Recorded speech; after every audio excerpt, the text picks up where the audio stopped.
Okay, here we are again. It's a wonder all these books haven't finally burned yet.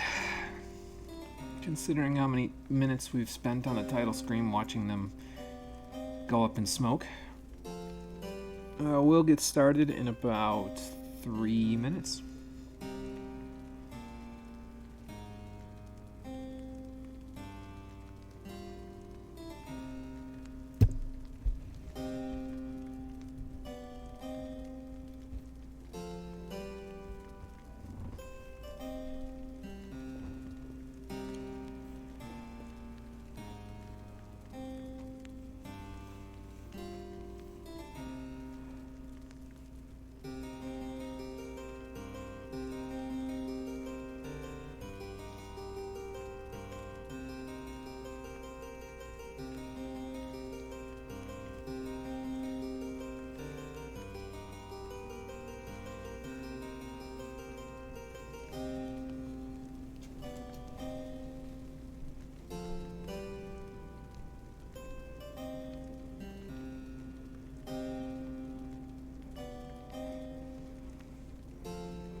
Question. Let me turn this on. Let's see. Yes, I did. Okay, good. Because it would have been a little silly if all of a sudden an hour or two in my computer was just like, hey, you're low on battery. Wait, what the fuck? And the stream just popped off and ended. That would not have been good. So.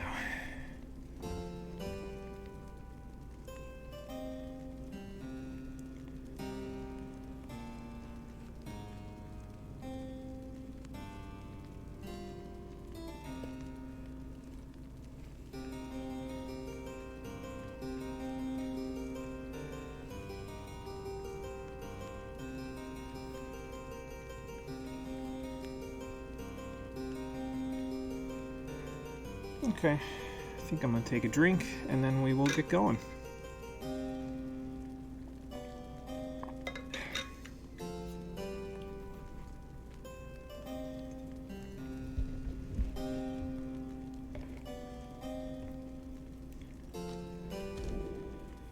All right. So let's load up, shall we?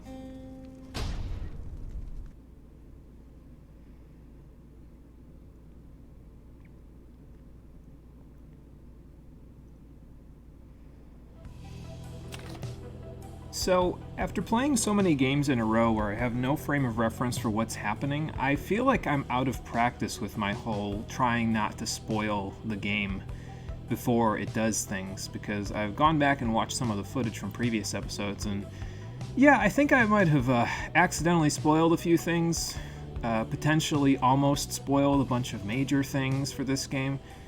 I guess it tells you how excited I am to actually play this for the stream, because again, it is one of my favorite indie games, but I think I need to tone it back a little bit to make sure I don't ruin it for people before they get a chance to see what happens for themselves.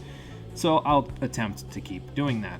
How you doing, everybody? Welcome back to Pyre, the Stream Edition. Last time we began the second cycle of rites, and we are back on Mount Elodio for the second time now. We're going to head up to the summit because the next liberation rite is just around the corner. It's going to be against the Essence, which is sketching me the hell out, but I have the grease stone that I can ponder, so maybe that'll make me feel better. Excuse me. Volfred says that the Titan stars are cause for some concern, according to his notes down here. But he's ready to ignore them in favor of making sure that we get to the Fall of Solium and we take care of the Essence forthwith. So, nothing to do, nobody to see in the Black Wagon, so let's seek out the Nomad Scribe's favor with Joe Dario. And and there's a monument to Gull here. There's a whole bunch of monuments to all of the 8 scribes just sitting on Mount Elodial, and random members of your triumvirate will decide that they want to go pray to them for a boon, basically, for when you get here. So, as for the Emperor's Fall, it's a pathway in the outskirts of Mount Elodial's nameless lower summits. Those who fail to traverse the Emperor's Ascent often end up dashed upon these rocks. It's a good thing we didn't get dashed upon them our first time through here. Yeah, or my mastery of the book.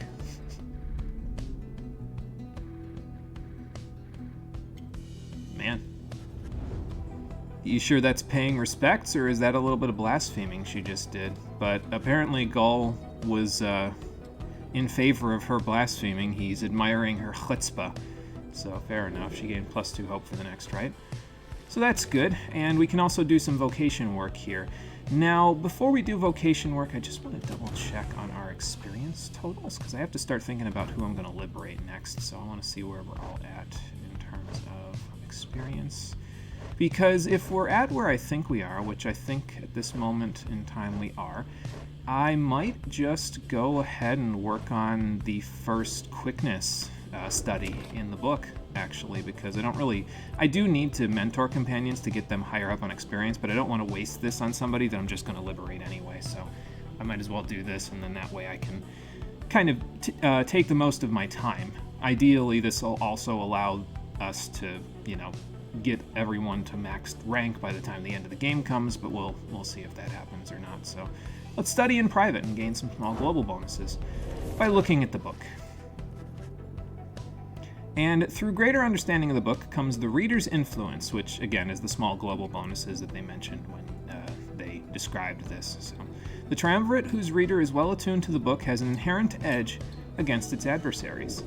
And in what way? Well, let's take a look. So we can do, and it says here, so you can get 2 spirit in the teachings and their wisdom of the book, the authors in their prowess, 2 teachings again, its innate mystic power, 2 teachings, and then these ones are locked for glory. You can deal more damage once you unlock all the rest of these, but you have to do all 6 studies across a game where you maybe get 10 chances to do anything outside of the normal story stuff, so you'd be wasting a lot of your mentoring a companion opportunities if you wanted to do the rest of this stuff. And honestly, +2 hope and +2 presence, not really a huge deal. I find that the quickness does make a little bit of a difference, though. Every bit of quickness helps, especially if you're going to have a lot of score runners, which we do. So, yeah, let's study on quickness. Aha! Well, if it comes from the book or from within, it's unfortunately nothing that I'm aware of, but we gain some celerity for the rest of our journey. All Nightwings gain +1 quickness. So there you go. That should help a little bit. And nobody wants to see me, so let's just continue up the mountain, shall we? Where to next? So we go back to the cistern, because I think we went there before. Tizo wants to go there. Or the high road, which is where Ruki will gain favor. Let me see here. I feel like we went here. And then, did we go to the high road last time, or did we go to the cistern last time? I don't quite recall.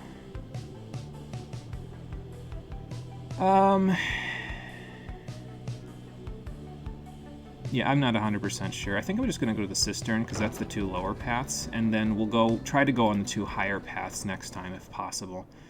And that way we've kind of seen all possible routes.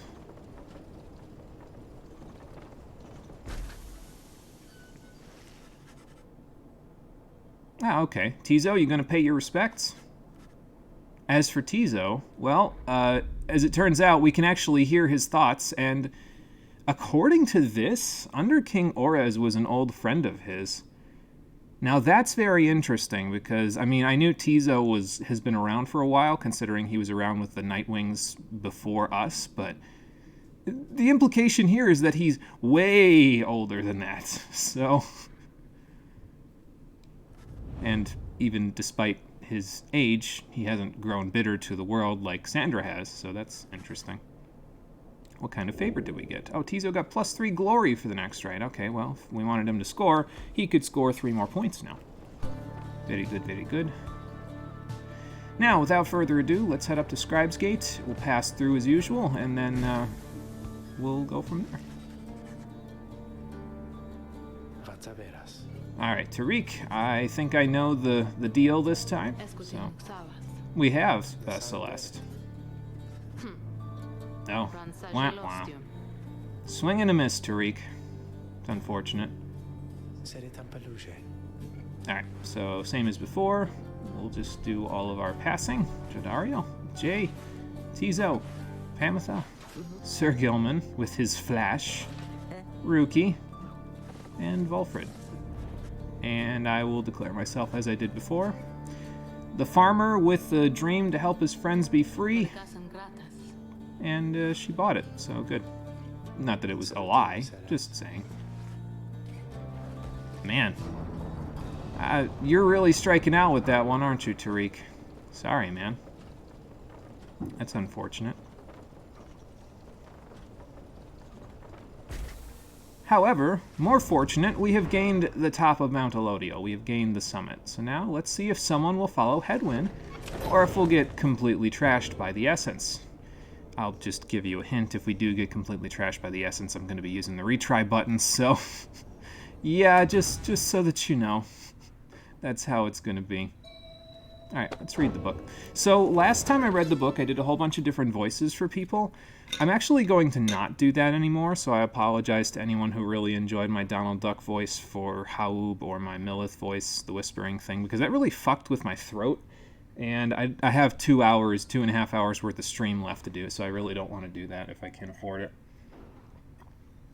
So I'll just read these in normal voice. The Fall of Solium. From the top of Mount Elodio, the downside may be seen in its entirety, or at least felt, since so much of the land is shrouded. But that is hardly all. Through a wondrous miracle, there lies on this highest mountain an inverted fall, whose waters crash not toward the sea, but rush toward the heavens. We speculate these are the very waters which delivered us, but now bend backward, seeking their return, as do we all. In this phenomenon can freedom be achieved, but only for the chosen when the time is right. This is a path to freedom we cannot traverse, but shall leave open for you, so that you may strive for it. So, it's like I said before, there's a waterfall at the top of the downside, at the top of Mount Elodio, that runs from the Commonwealth all the way down here. And when the liberation rite occurs, it inverses its flow, it reverses flow to flow upward from the downside back to the Commonwealth, which allows us to escape. But only for that moment, and only for the person who won the liberation rite, because that's what the book says. So if you try to go into the waterfall and you aren't the anointed one that won, it won't end well for you. So, all right. Sandra, I wish you would stop teasing me, considering the fact that every time I ask you what's on your mind, you don't like seeing me anymore. But anyway, nothing's on your mind, so I will just say hello and bid farewell. Alright, now you got to think about who's going into the next rite. So, +3 help isn't too bad for Jodariel. It helps a little bit with her whole situation. So, you guys still have -1 hope for some reason. I'm trying to figure out why. Maybe something glitched. I don't know. I guess it doesn't matter too much. And you've still got plus... Oh, yeah, that +2 hope, that makes sense, because that's Barker that we're talking about there. So, Jodariel's still kind of our defensive unit, honestly, and she's got this whole +35 to the right start thing here now, so... Oh, yeah, I gotta equip Triestas on Pamitha, so let's do that, shall we? Get rid of this. There we go. And, yeah, that'll do some real good for her in the future. But, yeah, so Jodariel's probably going to come along. I think I'm going to bring Jay along as well. Probably give her the Luminous Idol. Could give her the Prayer Beads, but, yeah, it's okay. Sir Gilman's doing pretty good with the Prayer Beads for now. And then I think I'll also bring Pamitha. Well, she's at 4,000. I wish I could say that I should bring Sir Gilman along, but he's kind of not going to do so hot in this particular rite because it's the Essence, so... Well, I mean, I guess he can run faster than them, so maybe he'd do okay.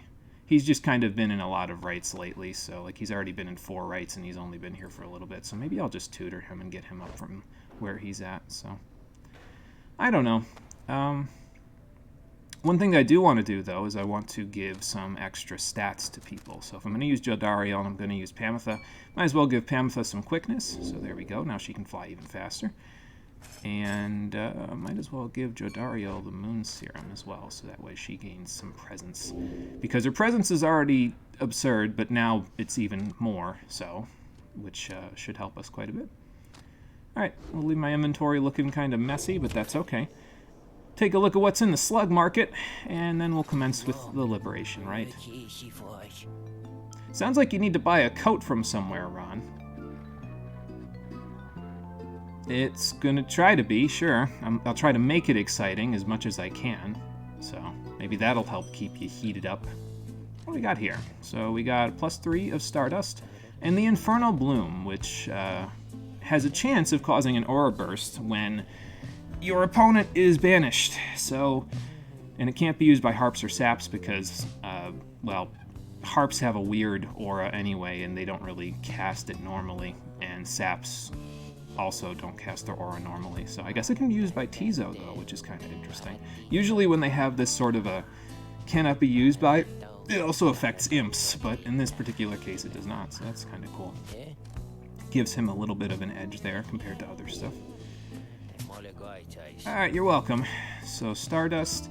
Honestly, at this point, I'm not really sure if I want either the Scribe Rock or the Kerfang anymore, because we're going to be increasing the Prayer Beads, we're going to be increasing Haub's Wing, we're going to be increasing Triesta's. And the Ashen Coal is already done. So let me see if there's anything in particular that I might... I mean, then I really don't need the Vengeful Vow either, although I might use that on Tizo at some point, so... Just trying to think, because after this we're only going to have 5, if we liberate someone, we're only going to have 5 people left available for this whole mess, so... And 2 of them have Legendary Talismans, I have Prayer Beads to fill a 3rd person's, I have Luminous Idols to fill a 4th person, and then the Ashen Coal for a 5th person, so... Yeah, I don't know. I kind of feel like I don't really need these 2 anymore. I'll probably just sell them for a little extra cash. As for this... Let's see, +3. Would that give you an extra benefit there? No, it would not. Okay, it goes up to +5. It's just that the +3 from this Stardust is not enough to get it there, so...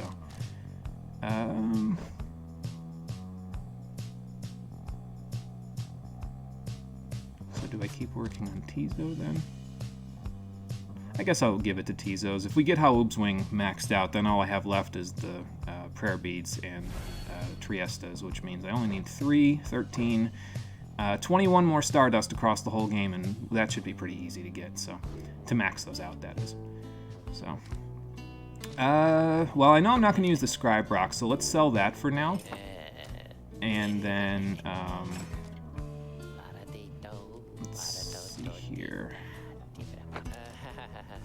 I think I'll keep the Kerfang for now, just in case, and I'll leave this here, because probably I'm going to keep the Mooncrest and the Scribe Snuff, but these 2 I'm not really sure about at the moment. So I know the Vengeful Vow you can't get again if you sell it, like most other artifacts that I've sold already.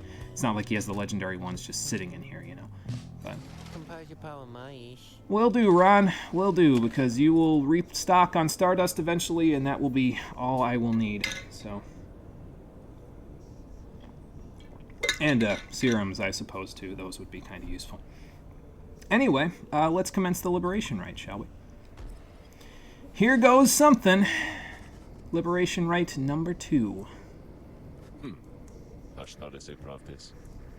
I mean, I'm trying to be Volfred. It's just that this is one of the toughest Liberation Rites in the game against the Essence, so I'll give it a shot, but... no promises that it won't take a retry or 2. Right, exactly, and that's why I'm sort of weighing it a little bit more in terms of whether or not I should retry, so... Oh. I hope you haven't told them their odds, because that might demoralize them. Fair enough. It's not actually true, though. The way that the game weighs your outcome of it is just based on the number of exiles that you liberate. Again, as long as you liberate 6, you get the best, the most peaceful ending to the revolution. So, I think Volfred factors into it somehow, though. Like, I think him being around, it makes a difference in the ending, but I forget exactly how. We'll figure that out later. It's not really a big deal. So. See, that's what I'm talking about, though. I just did it again. Oh, well. Well, the stars, I don't know if they have faith in me, but they have faith that we'll conduct the rites with glory, so. Ah, and we have a new star sign to take care of as well. Archbeast Sungries. This one I don't mind either, actually, because it gives your adversaries plus 30 to their Pyre, in exchange for 3% more enlightenment. So. Archbeast Sungries. There are a few that I really don't like using very often, but the ones that I do like using, aside from this one, mostly don't have like a really, really detrimental effect that makes them super difficult to deal with. But these four, yeah, they're alright. There's a couple of other ones that I like, so we'll see if we can work on those once they become available. But yeah, we'll keep that one on for probably the rest of the game as well.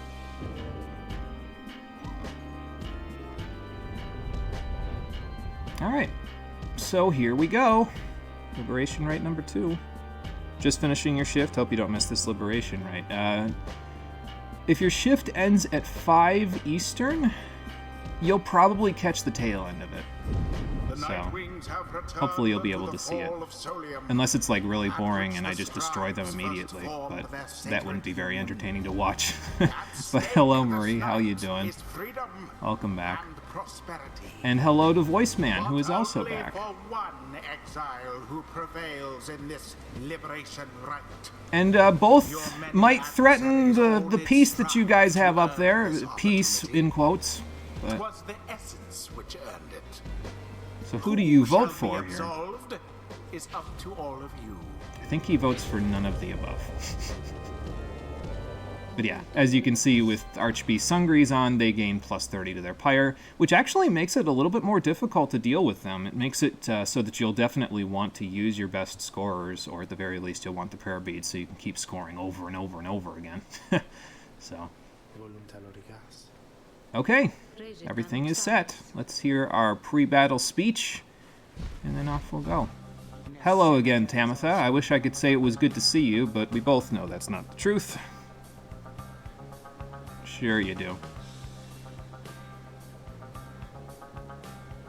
Yeah, that's a bit of a problem, though, isn't it? Because most of the remnants of the Highwing remnants that are down here are in your triumvirate, aren't they? So if you leave, several of your sisters won't get to leave until they bring up a new leader for the Essence, and that might take a while. Did you really think this through? And that's also a fair point, yeah. I don't know if they want to, considering the fact that you just saying that is kind of blasphemy towards Saint Triesta Tithys and the entire reason she made the Essence, but I think that's the point here, honestly. Oh boy.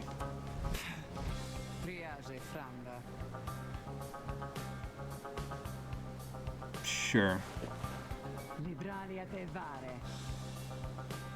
If you prevail, which I'm keen to prevent, thank you very much.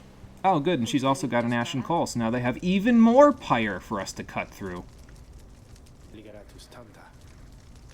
Yeah, so again, the companion that you pick for the center slot will be the one that goes free. So, let's see who I'm choosing this time. I already have my decision made, to be honest with you. So, we will go and do that. As you can see, it's, again, the 3 that have the highest amount of enlightenment. So in this case, it's Joe Dario, Ruki, and Jay. And of the bunch, I'm aware that my decision might be a little bit strange, considering the fact that she kind of likes it down here. But trust me when I tell you, she'll do a lot more good up there. Yay. This is the last time you get to say that name incorrectly, Voiceman, because in a second, she's going to be up there correcting you. You do that, Jay. Once you get the heck out of here, you go up there, and you correct this man. You tell him, no, it's a soft G. Well, we're going to find out, because if they still want you to stay, they just won't let you in the Shimmer Pool. But Who shall strive for her? We'll see. Of course, again, this makes defending a little bit more difficult, because I normally like Jodariel, who is our defender, to be in the center, but I'll do the best I can with her on the side. Jodariel. In case you were concerned about our Pyre being low, it's not low anymore. The Ashen Coal plus Enduring Flame just gave us an extra 65 HP on our Pyre, so... As for the last slots, well, they worked pretty well together last time, so let's let Jodariel and Pamitha work together. I think Pamitha's got a bit of a vendetta to take out here anyway, or, well, actually Tamitha's the one with the vendetta, but Pamitha still is probably going to have some dialogue with her sister, so... Pamitha. That's the plan. The choice is cast. We will dance, Tamitha, but when I am done, you will not have any energy left to destroy the Commonwealth with, because that's our job. Alright, let's see if I remember how to play this game. Commence. Haha. Okay. Let me just, wait for my stamina, and then off I go. The +4 quickness that we gained should make it a little easier for Pamitha to get in if she doesn't get fucked up like that again, so... Nope. Incorrect. Actually gonna go right here. And let Jay do some running real quick. Alright, run again, Jay. Ah. Actually, you know what? Why don't you get this lady? There you go. Alright, hold the ball, Jodariel. Never mind, don't hold the ball. Just go.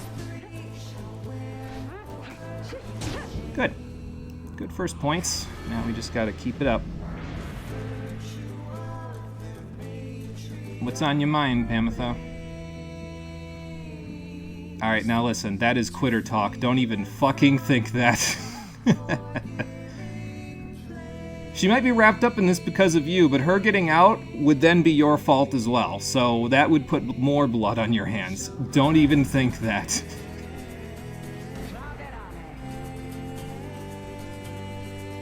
Well, actually, you might have to for a little longer. Alright. Just keep landing on that, that's all I need. You go this way. Oh god. Wait for stamina. You keep running into me by doing that. I don't like it. Okay. Where's the ball? Get out. Give me the ball. Oh my god, I almost still made it in.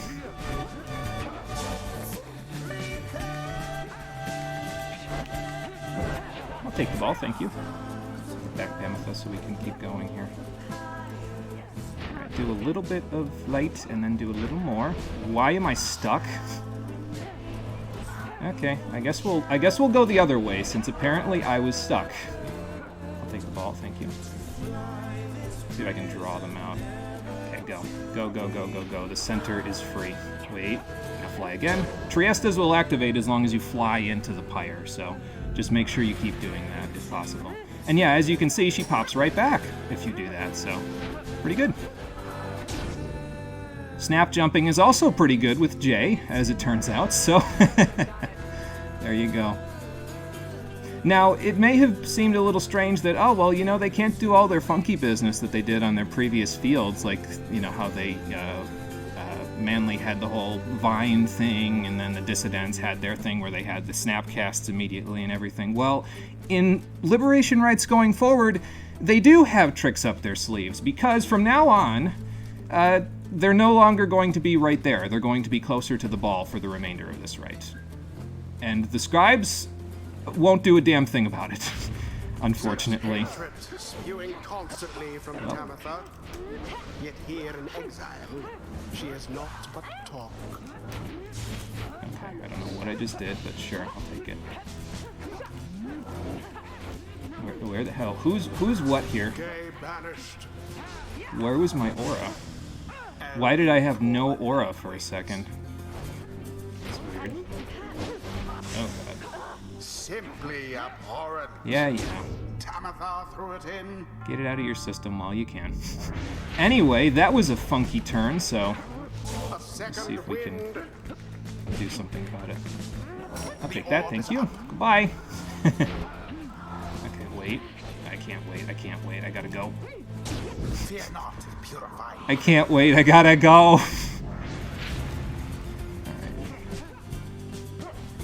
Nope, get her while we're here. Oh, okay, maybe that's why, because I had that happen. What are you trying to do to me? Where's the ball? Oh, there's the ball. Okay, hold on. And how did you manage that one? You left yourselves wide open. We sure did. It's okay, though.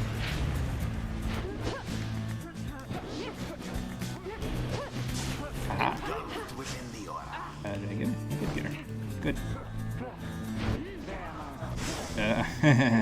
You thought. You sure thought, but you sure didn't. Oh, go into Jodariel's aura. That's better. That's better for you. I'll take this, thank you. Bye-bye. Use that extra celerity, Pamitha. Use it. We'll make it yet.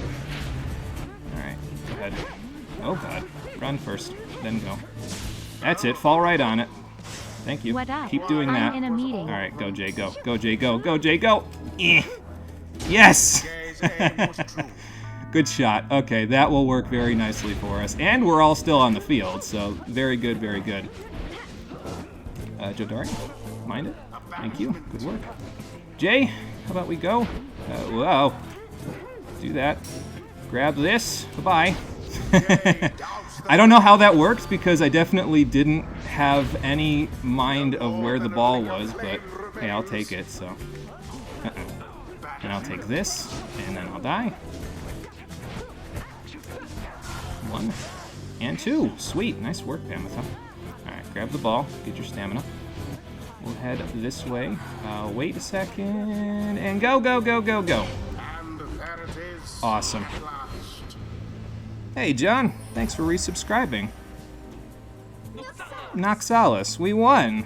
The Liberation Rite. It was a little hairy, but we still didn't lose more than half of our pyre, so there you go. You're in a meeting. Well, hopefully the meeting is done for you soon and you get everything you need out of it. Appreciate it. That's Dodeca Nueva Chromatic? That doesn't sound right. 29 months though. I appreciate it, man. Thanks a bunch. Absolved of all misdeeds. Return to glory in the Commonwealth. Her adversary and all others shall remain to carry out their rightful sentences. Especially you, Tamitha. Especially you. I mean, you can keep blaming her for it, but I would think that eventually you'd want to move on. Maybe she's too bitter for that.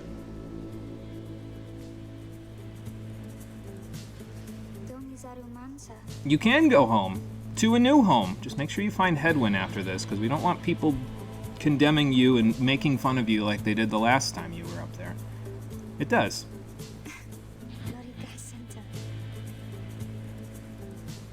Can't come with you yet, Jay, but we'll be up there soon enough if I have anything to say about it.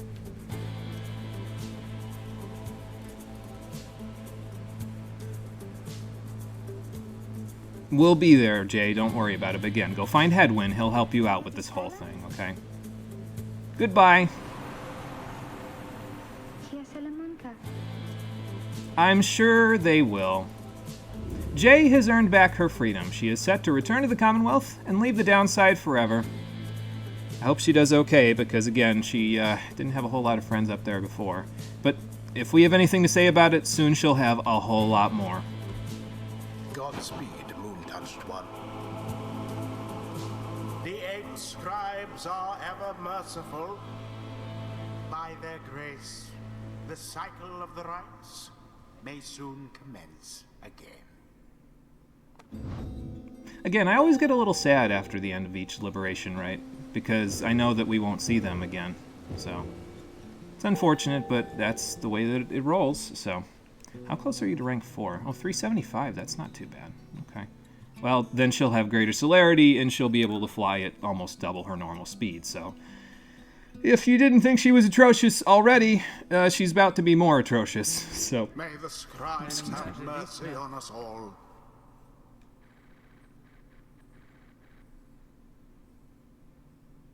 I mean, honestly, they might prevail, but I don't think they'll prevail in the way that you think. I don't think that they'll prevail with bloodshed, if I have anything to say about it, but, you know. She's just such a bitter asshole. I mean, that's just her character, and she's an antagonist as a result of it, but, you know. She's just so bitter and unwilling to let go. Speaking of exiles that gain inspiration, we have a few that have quite a bit of inspiration to work off, like Ruki. So we'll work on that.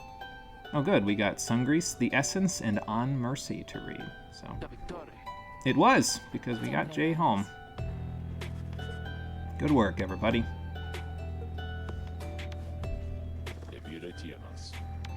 And for liberating her, the plan advances a little more. We're now at 41%. Not bad. It's a little closer. Almost hit more likelihood of it being non-bloody. So that's good. Actually, yeah, the lack of the stars is up there. I don't think it's going to make us go look at them this time because it's just telling us right now, yeah, there's no stars in the sky at the moment, so. Okay, sounds like a plan. We're off to Moonlight Alcove in just a little bit, everybody. But first, someone in Black Wagon waiting for me. Besides the orb that I ponder. Jodario? Captain? How you feeling? She would. She did. Probably. She's that kind of a person. Yeah, I could see it.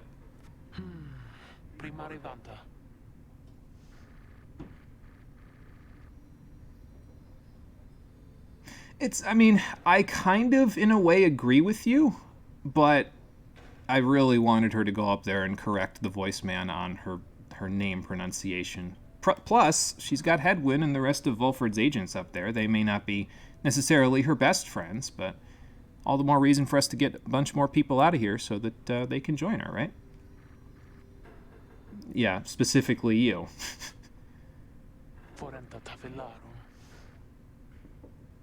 I mean, they did kind of fit the bill with her mannerisms, yeah.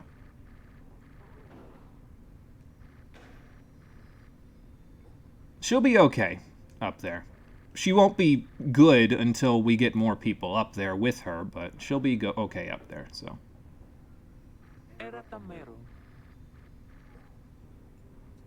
That's the spirit, Captain. Let's all hope.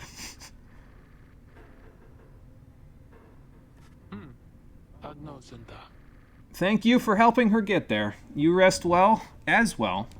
We'll talk about getting somebody else out of here in the morning. You know, with the next cycle coming up.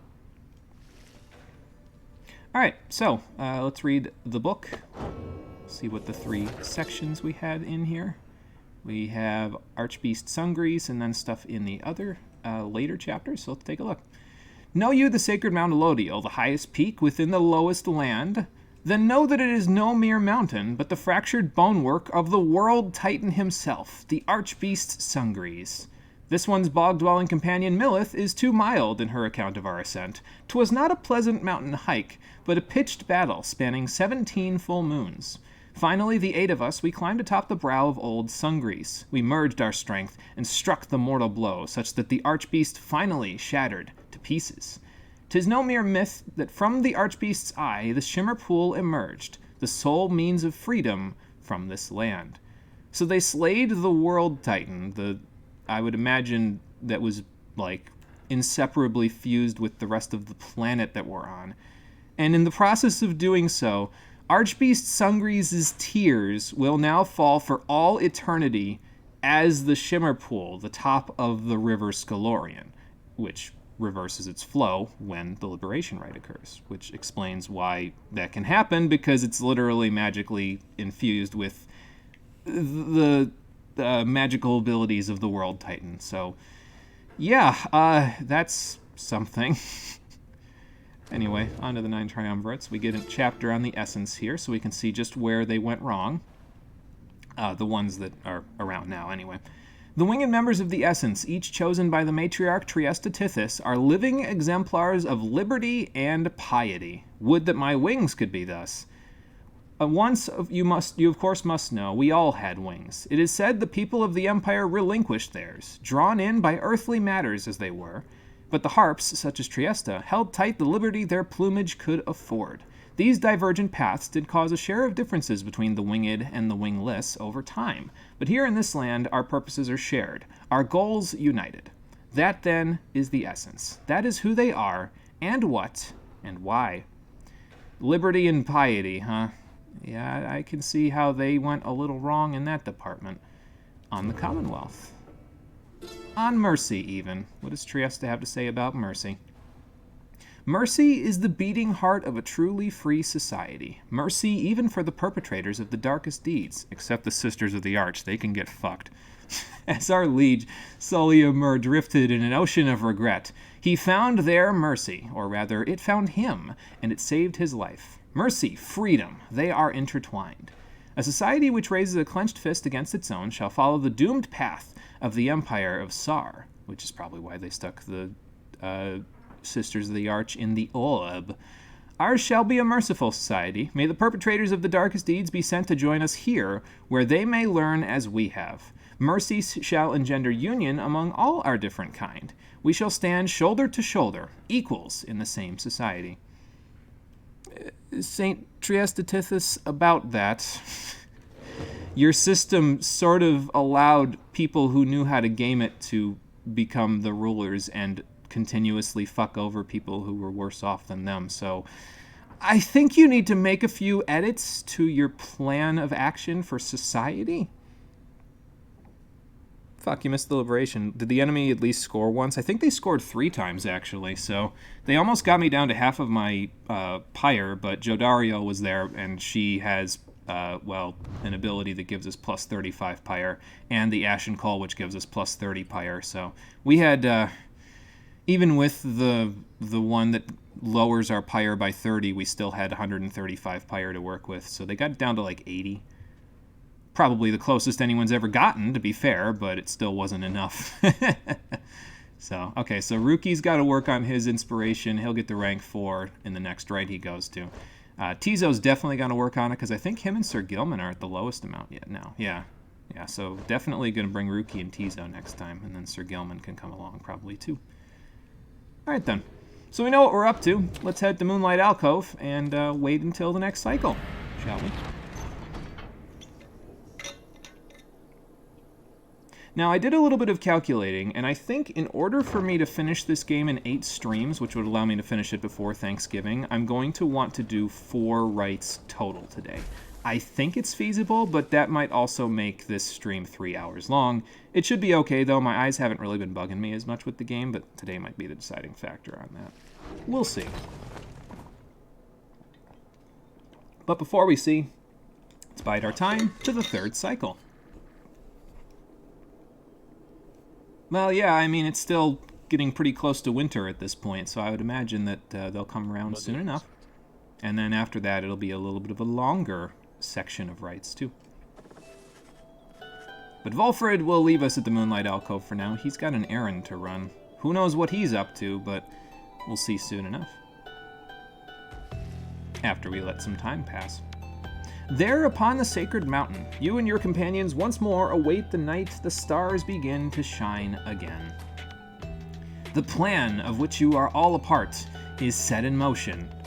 The Commonwealth, a nation that stood for almost 1,000 years, is in turmoil. Thanks for that, by the way. No, we haven't really done a whole ton yet in order to get it there. It's been in turmoil for a while. So, if your companions return there through the liberation rites, what sort of place shall they be coming back to?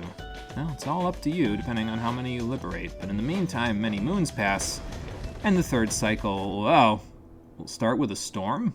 Well, I didn't expect that in the middle of the winter. A downpour with no interest whatsoever in relenting. That's such a good way of describing just a torrential rain.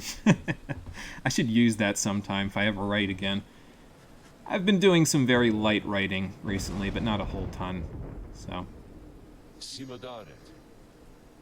And what's that, Volfred? Companionship? Okay.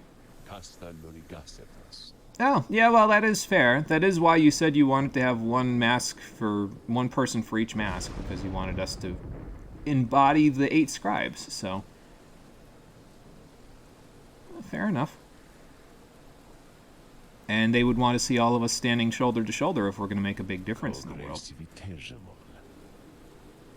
Right. And then the Commonwealth went to shambles when people gamed the system and gained great power because of it. Fair enough. That would make sense. Yeah, we got to give them a strong message so that they have a strong foundation of ethics and values to build the new society on. Fair enough. Yeah, that's true. We don't have a crone, do we? Anyone to represent Molten Millith. And apparently Volfred knows some... Okay. Please don't be Umilda. Just... I am begging you, Volfred, do not make this Umilda. Oh. Yeah, that's a little bit better. Hello there. Yeah, so, we're going to get a new member to the Nightwings now, because they don't want you to dip below 6 members for a little while, so that way you have 2 teams to work with. So our newest member is Big Bertrude.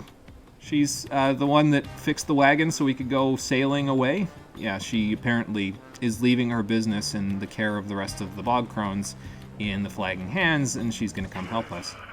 So that is a good, perceptive way of putting it, yes.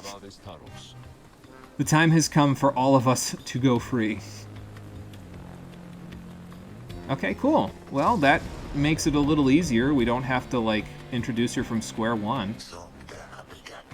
Oh, well, I mean, yeah, look at Ruki and Sir Gilman. They don't really... I'm not sure they would feel so comfortable standing up to you. Speaking of standing up, I'm feeling a little better myself.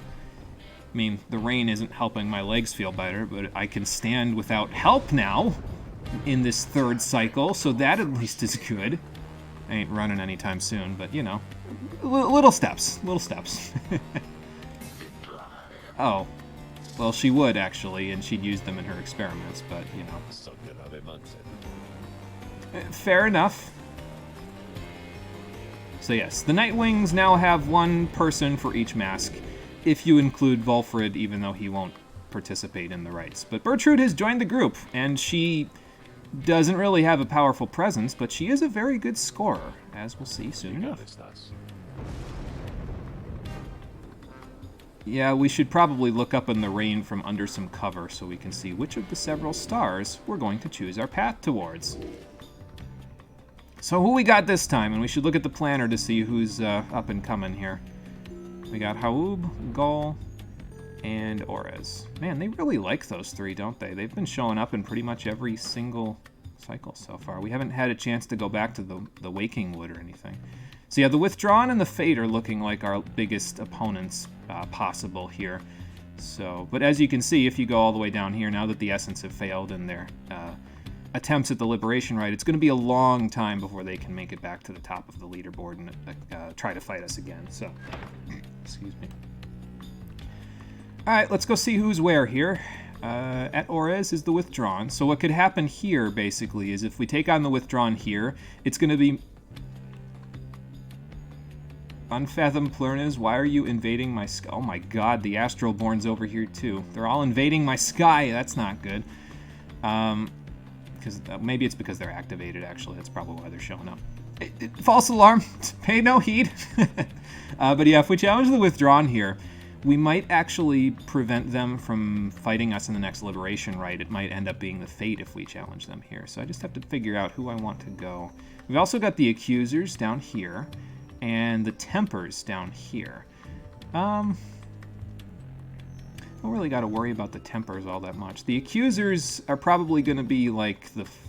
What is this, the 3rd cycle? So they'll probably be like the 5th cycle's boss because they are below the Withdrawn and below the Fate on the list of things to do there, so... Hi, Cole. It's cold. It is cold, yes. I had to say hi. Okay, hello. I gotta go sort through my groceries. Alright, you go do that, bye. Isn't that the same 3 stars as last time? Yeah, it was the same 3 that started the last one, so, I mean, maybe that's a good omen, you never know. Maybe we should go back to Aura's, just because we did pretty well over there before, so...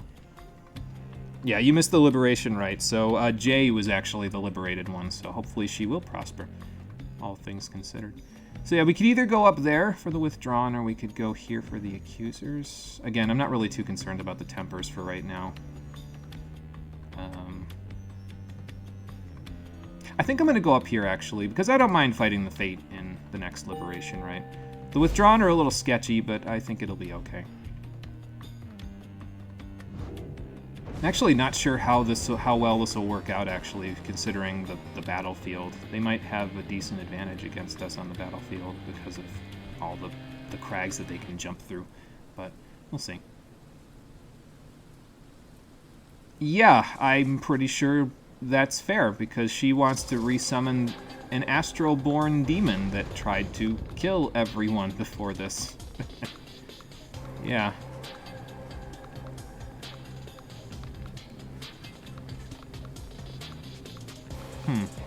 I wonder why she moved from bombs to a giant snake demon.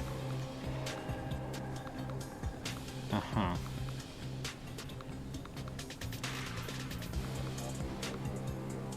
So she wanted to come down here because it would put her closer to the Astralborn. Yeah, well, that is a little unfortunate. So we will do the best we can, Wolfred, but yeah, for right now, let's see if we can wait out the storm, and then we'll take flight in the day once we can manage that one. You have a potential interview lined up after the Thanksgiving week. You're desperately hoping this one works out. It's a pay bump from $17 to $27 an hour. Ooh, good luck with that one. That sounds like a very nice pay bump. Hopefully it works out for you. Bertrude is here. She has something on her mind. She also brought her tarot cards with her. Unusual etched cards depicting the Greater Titans. Probably for curses and enchantments. Yeah, fair enough. I mean, if we don't know, we can ask the big lady herself. Bertrude, are those cards for enchantments and curses? Hi. I mean, I kind of like the clutter. It reminds me of where I've been. That is me, yes. I am the reading one. Hi, can I help you? Well, that's a little unfortunate. So the Bog Crones of the Southern Bogs, a distant region of the Commonwealth, left well alone, despite technically being part of the nation. The cold and forbidding marshlands are home to the bog dwellers of Sar, colloquially known as Crones, and the fact that they still have the old Empire of Sar in their name should tell you just how much they like being left alone. But, yeah, if she touches me with those giant gangly fingers of hers, I will probably flop on the floor gargling at the mouth. So that's unfortunate. It's an hour commute both ways, but you did that commute before. Let's watch more rugby. Well, let's hope that commute doesn't dig too much into your profits then from the pay bump. But, yeah, still, I'm hopeful for you. So... I mean, I can teach you to read if that's what you'd like. I kind of figured that you might know that already, but I can teach you if that's what you'd like. I can try to understand the book. Yeah, I can. Oh, hi, Tariq. Oh, you don't have Rotworm Gizzard Extract. Uh-huh. Okay, fair enough. Go root through Wolfred's stuff instead of rooting through my intestines, please. Thanks, Tariq. You saved me from death by paralysis.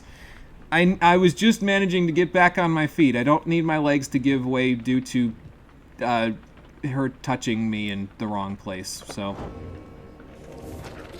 Probably have to gas up every week. It's fine. It's like $30 a week. Yeah, that's fair, actually. That's not a ton, considering, so... And no offense, that's so much more than you make right now that $120 a month on gas isn't that much. Yeah, I mean, it's another expense, but still, like, yeah, that would be a significant pay bump that you could definitely deal with $120 a month, you know, so. We got a new chapter in the final, sort of, section of the book, and this is the section written by Solium Mur himself, the last of his name. You probably weren't here when I said this before, Marie, but I dropped the voices because it really fucked up my throat the last time after doing Hawoob's and Millet's voices. So these are just going to be read in normal voice. So apologies if you enjoyed my Donald Duck voice, but I'm just going to read them in my normal voice because it's easier. The Rites of Flame. With these blackened nails do I hereby inscribe the Rites of Flame. The bylaws shall be written here in full. We the Eight decree the rites a test of one's true worth in body, mind, and spirit. Now until the stars abandon us, this shall be binding law within the downside. Those deemed worthy in the rites are to regain their freedom from the downside and return from whence they came. Exiles shall conduct the rites as one of 9 triumvirates and look toward the stars for guidance on their path. Exiles shall bear this book as status. And I think, yeah, there's more to this section here because we get most of his section on the book, I think, at this point, right? Let me see. Yeah, I think we got the entirety of it. Let me go see what the last page is here. 127. Maybe we might not. Oops, hang on. Let's go back. We'll keep reading. Understandable. Have a nice day and swift throat recovery. Oh, I did. The throat recovery is already done. I just I don't want to mess it up again, so. The essential structure of a rite shall be as follows. Where chosen by the stars within the dark of night shall 2 triumvirates stand in opposition, far enough afield beside their consecrated pyres, symbolizing their resolve. In each triumvirate, the 3 shall act as one, to demonstrate their trust in one another, not just in themselves. Triumvirates shall endeavor to extinguish the pyre of their adversary, whose flames are only to be staunched through a celestial orb descended from the stars. It's a good thing nobody's kicked up any dirt yet, or we'd all be in big trouble. Whosever pyre remains burning shall prevail. The triumvirates are to disperse once this happens. So, as for the next part, searching the stars. Holy shit, he just did math. You'd have about 900 left over every month after expenses. Well, 780, but bruh, yeah, that's a pretty decent amount too. So, it's after putting 500 into savings every month. You could start an IRA. So there you go. Might be able to afford a new car at some point. That would be a good use of that money as well, yeah. So, searching the stars. We the 8 have seen the turning of the stars from now until the ending of our age. Heed their guidance and ours. The stars take many cyclic turns. The rites commence at their behest upon celestial landmarks where the downside's greater titans fell before the heavens. Bearing this the book bestowed on your triumvirate, you the reader shall perceive under which stars you are to congregate. Follow where they lead, as your adversaries shall. If either of you fails to appear, then neither of you walks the path. So, yeah, if you don't show up, you don't get enlightenment, period. Whether you prevail or you fail, from that point the stars shall guide you on. Before each rite. The rite shall not commence unless the necessary preparations are complete at a celestial landmark, ere the stars align. So if you don't get your sigil down in time, you fucked. Exiles shall conduct the rites bearing this book, of which there are but 40 copies, each bound in astral hide. So, yeah, there's only 40 of this book, because that was all the skin they could peel off the astral born to bind it with. We have quite a few of the books in our possession, but that's because we're the Nightwings, so we need probably the most out of anybody. And everybody else who takes part in the rites in the other triumvirates have their own copies, so. Exiles shall wear the sacred raiments fashioned in our likeness at the summit of Mount Elodiel. Their identities are to be concealed, for they shall represent us all. Yeah, we're all equal on the battlefield, again, like I said before. Exiles shall set a metal sigil for their pyre and consecrate the grounds using the words, "The 8 scribes gave their freedom so that we may yet have ours." The heavens shall respond when all is set, by dropping a celestial orb. Now for the law of 3. During the rite, each triumvirate shall act as one unerringly and without question. The disobedient shall suffer banishment or permanent expulsion.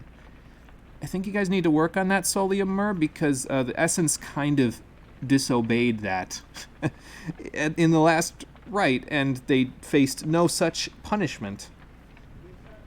Anyway, exiles shall move as of a single mind to demonstrate their faith and recognize that they, as we the 8, cannot prevail alone. Their worth shall be determined both by their actions and their peers.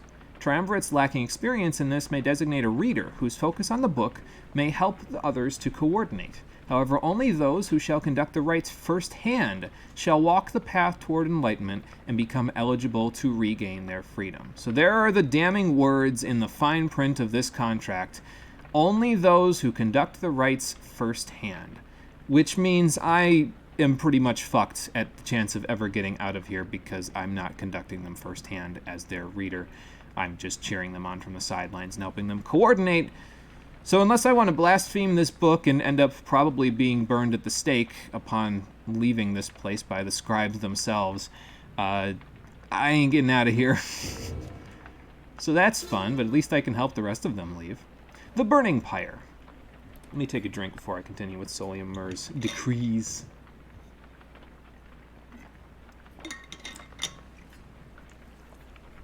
Okay, so, at the appointed time, at the aligning of the stars, the heavens shall rain down upon the ground sufficiently prepared, and thus the two opposing pyres shall be set ablaze. Thus shall commence the rite.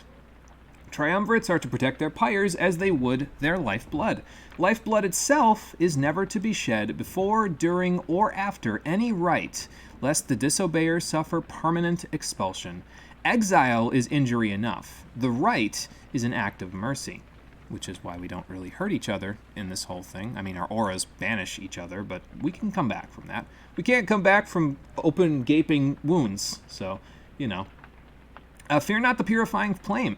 Plunge into it headlong and without fear, for you shall be protected by the stars themselves, and banished, but you'll be back from that. Seek freedom in the flame. And that's where we got my little hint from, is the freedom in the flame part. Oh, that's a bitch of some fine print in the contract. Wait, what would happen if you only had 2 people left in the Nightwings, counting yourself? Well, we shall see, won't we? Because the Nightwings, the ranks of them are currently complete, but there's only 6 people left to conduct. So, what'll happen? Let's find out. But first, we gotta keep reading, so we'll keep reading. The Aura. Exiles bearing the raiments in this book reveal their hidden inner aura in the color of their flame. The aura is the exile's solitary weapon in the rites. Should one's adversary cross one's aura, the adversary shall be banished. Banishment is fleeting nothingness. Seek the pyre's light and thus make your return. So when you get banished, you end up back at start because that's where the pyre is. Unless you're Tamitha and her group who ended up popping back at the exact spot where they were banished in the last rite because, you know, they decided to say fuck the rites and fuck these rules. We have wings. The exile's presence shapes the aura. So there's the literal indication of one of the stats. Exiles gain greater auras while standing side by side with their triumvirates, for we gain strength together. So when you see their auras expand when they're standing next to each other, that's why. Exiles may cast their aura through sheer force of focus on this book, even if they can't read it. None of my companions can read the book, but if they focus on the book, they can cast their auras. So, well, none of my companions except for Volford, but he's not participating, so, you know. Yeah, suspense! Oh, we'll get there. The Celestial Orb. As the 2 flames are lit, so shall the Celestial Orb fall from the heavens. But one such orb shall be availed by the stars, requiring triumvirates to vie for it. That would be the ball. Its cosmic connection to the flames, the raiments, and this book bestows the necessary qualities for its bearer to prevail. Effortlessly sails the orb between the 3 in a triumvirate. It seeks the grasp of whosoever acts among the 3, because again, the 3 shall act as one, so whoever has the orb is the 1 in that 3. Once grasped, the orb shall draw within it all the bearer's aura, fueled by the triumvirate's own flame. It is to be cast into the flame. Obviously not into yours, though. That would not work. You can't self-score, though, in this game, as far as I'm aware. So, the path.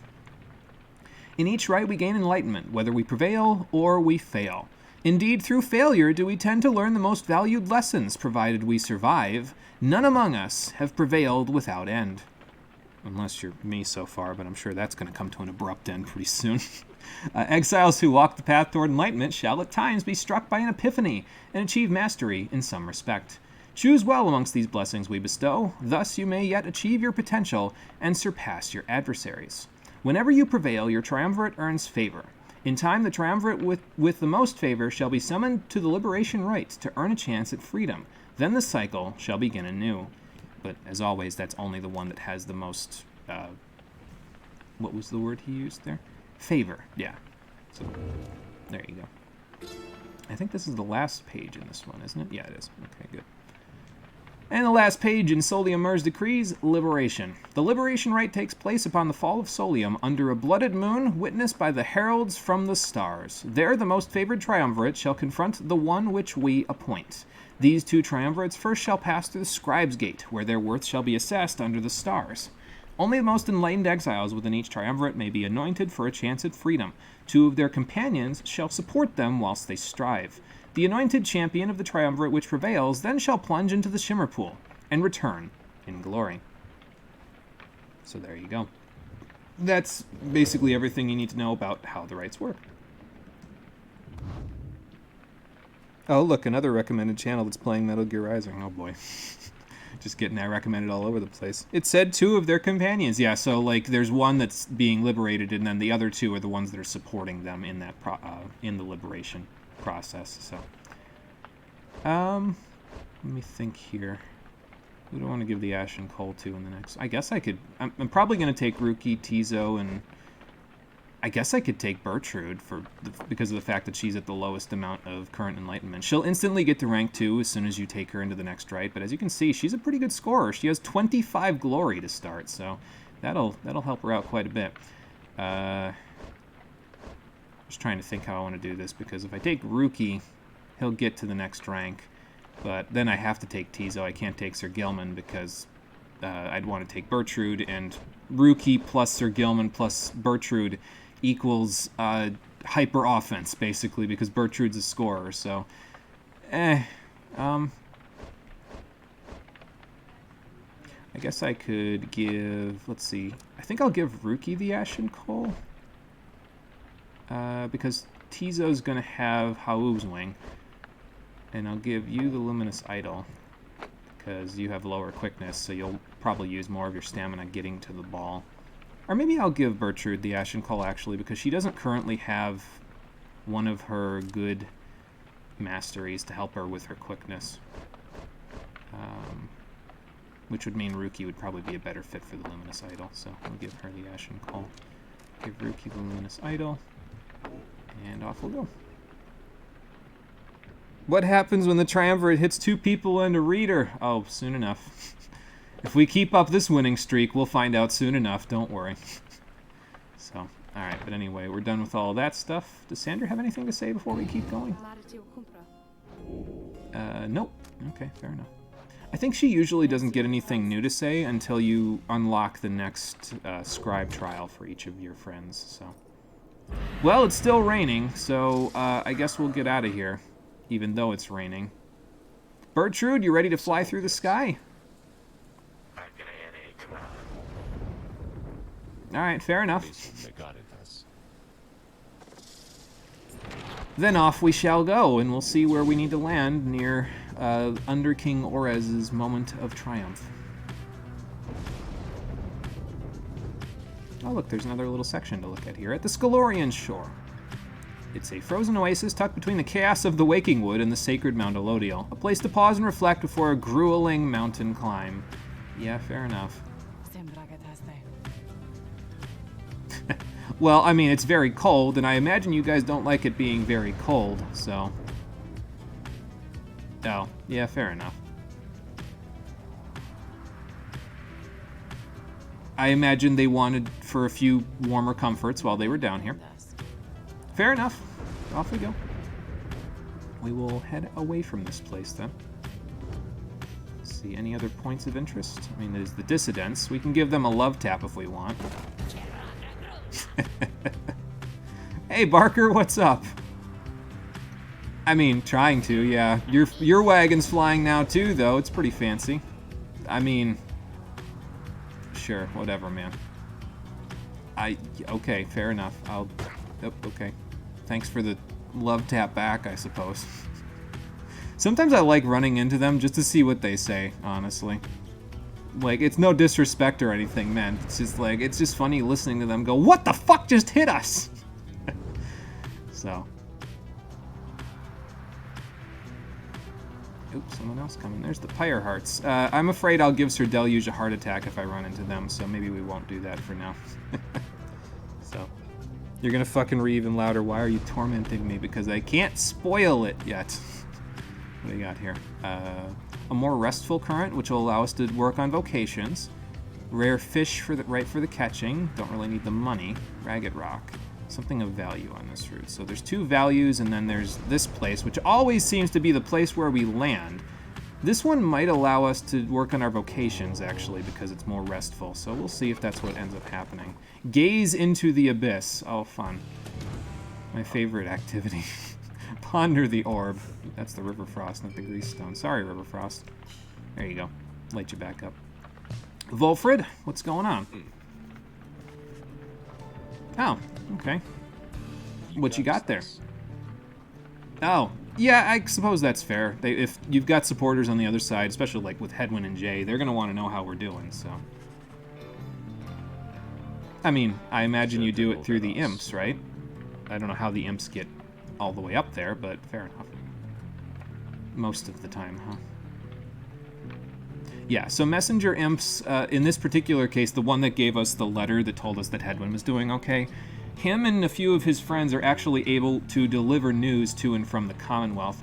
My impression is that they don't quite get all the way there when they fly up. There's like maybe a drop box or something up near the Commonwealth that they can drop information into that is then pulled up every so often and given and passed around, so. Probably not owned by the Commonwealth, though, because if it was, those messages would never make it to where they need to go. So. True. Very true.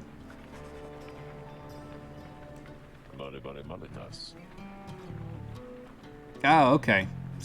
So you're just going to come out and say it bluntly that Ruki's mercantile business is more of a trafficking operation. Fantastic. It's not a wonder he got caught. Oh, okay. Well, fair enough. Well, maybe we'll meet them on the other side, Volfred. You never know. And that is a good thing, because we're going to need all the help we can get. So.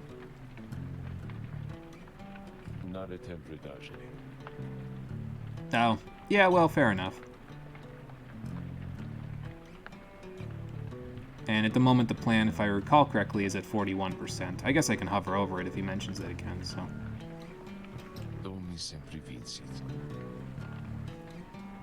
Yeah, I mean, if we're gonna leave a strong impression on the Commonwealth, we might as well practice it down here and up there too, right? So.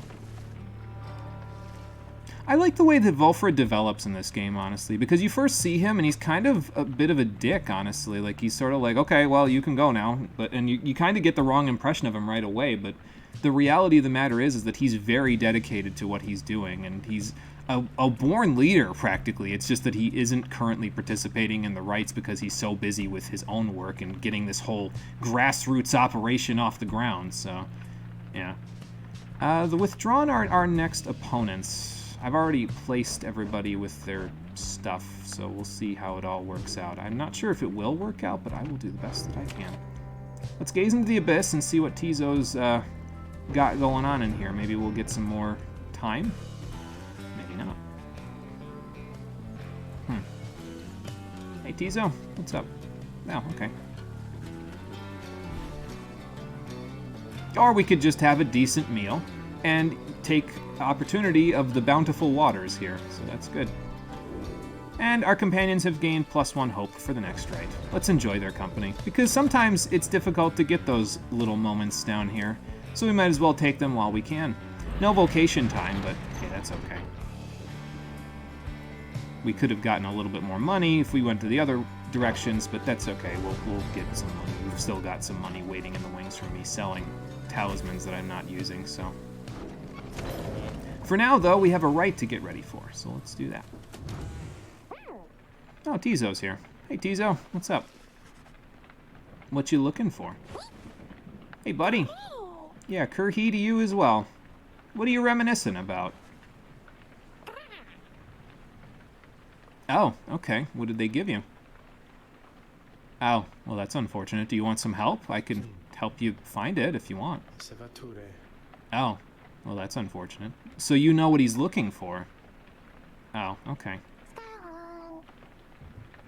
A spare bandage. Yeah, so if you look at Tizo's artwork, he actually has a bandage around one of his horns there. might have damaged it at some point earlier in his life, but apparently it probably is healed at this point, but he's probably wearing it out of solidarity for someone that gave it to him. Someone from the old Nightwings, maybe?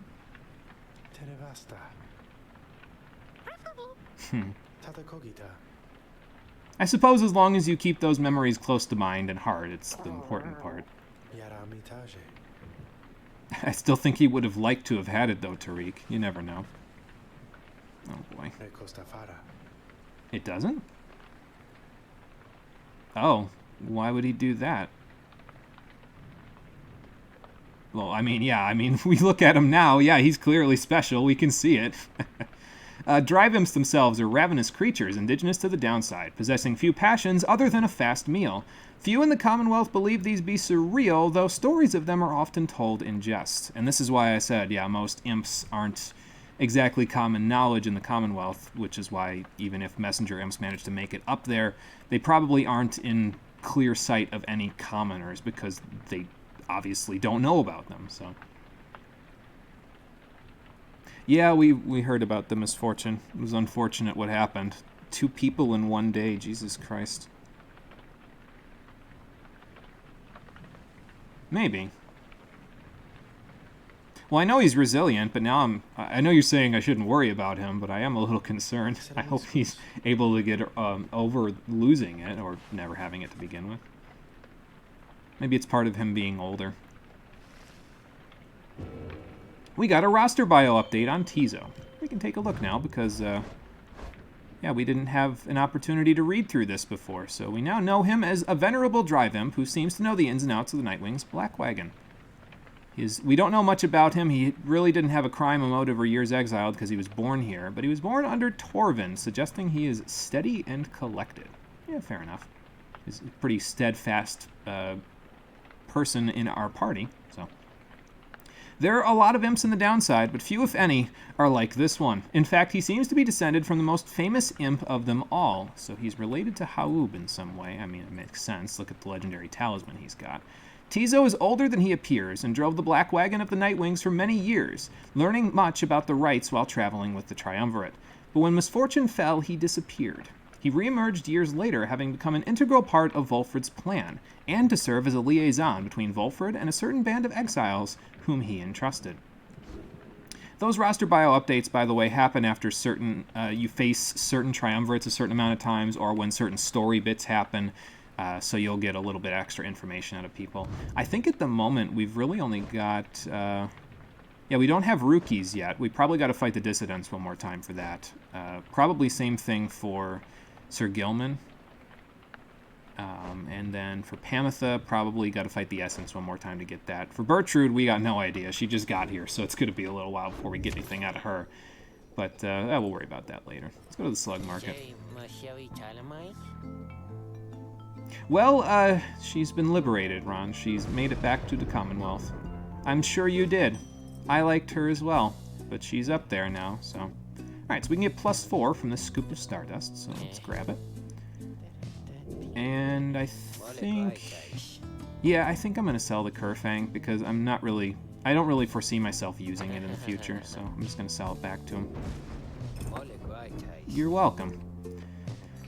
And then, so the Luminous Idol, again, it's thankful that we got this one, because now I don't have to raise it like the other ones. It just has its effect forever, so it's kind of nice in that department. How do I want to do this? Because I can put this on the prayer beads to get it to 70%, but I'm not going to be using Sir Gilman anyway. I could max out Tizos and still have 1 Stardust left over at the moment, so I think I'll do that, actually. Because it'll put the other 1 back in my inventory like it did before, so... And then... I really think I got to start working on the prayer beads to make it so that I'm still going to be using them, but I want to get their effects up as high as possible. So, and it'll have a more immediate effect in increasing Triestas, because Triestas won't increase until you really get it to like level 16 or 20. So we'll see if we can find like a +8 Stardust somewhere, and then we'll just hand it over to her. So in the meantime, we'll work on the prayer beads instead. So thanks, Ron. And yeah, for buying more stuff from Ron, that actually opens up Jamuer's chapters in the book. So we'll read that before we go to the right. Why not? We got some time. Downside climate. I know of no polite way to describe the climate here. It oppresses every living thing, except perhaps the native flora in a few specific areas. Once more, the recommended course is to keep moving. Moving keeps you warm when it's cold, or when it's very hot, you use what strength you can to move to somewhere you can think and breathe. The weather in the downside seems intrinsic to the different regions, which my good friend Molten Millith shall describe.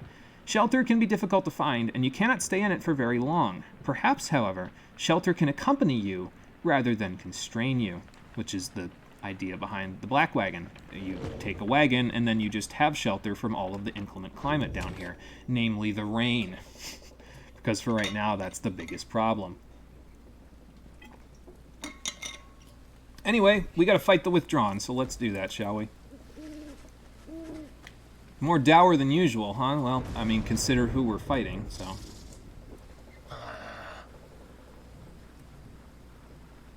I can't hear her screaming, but I know Nilda is pretty close by, so... Yeah, just a bit. You want to attempt an exorcism. Yeah, so this is the unique event that you can actually get with the Withdrawn if Bertrude is in your party, which is why I wanted to wait to fight them until this cycle, because that's when Bertrude joins you, so... There's a risk and reward here, kind of like with Rookies with Barker, so...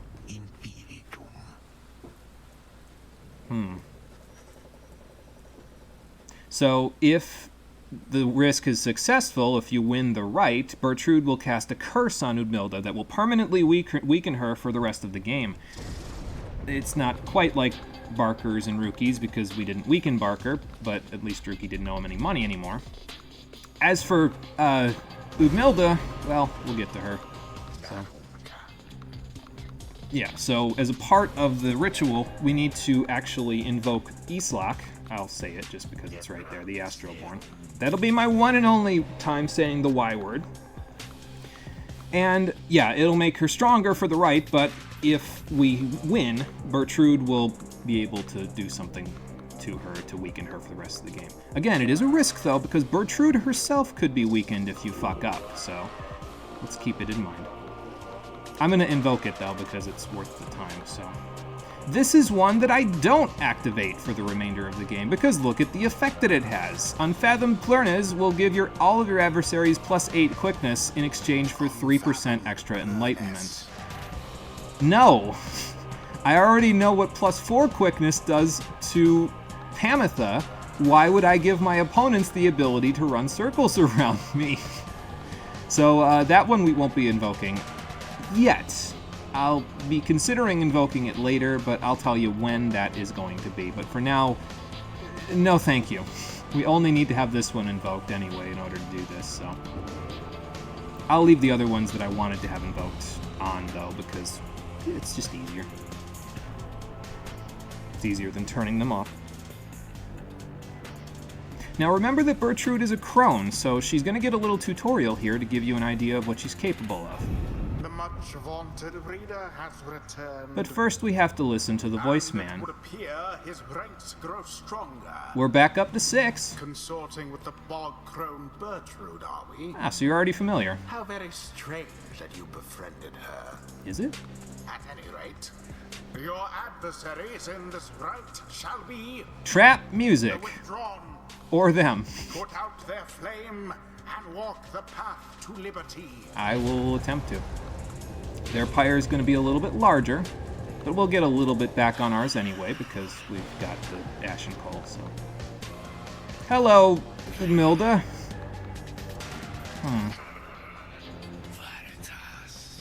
Ah, so you're already acquainted. Great.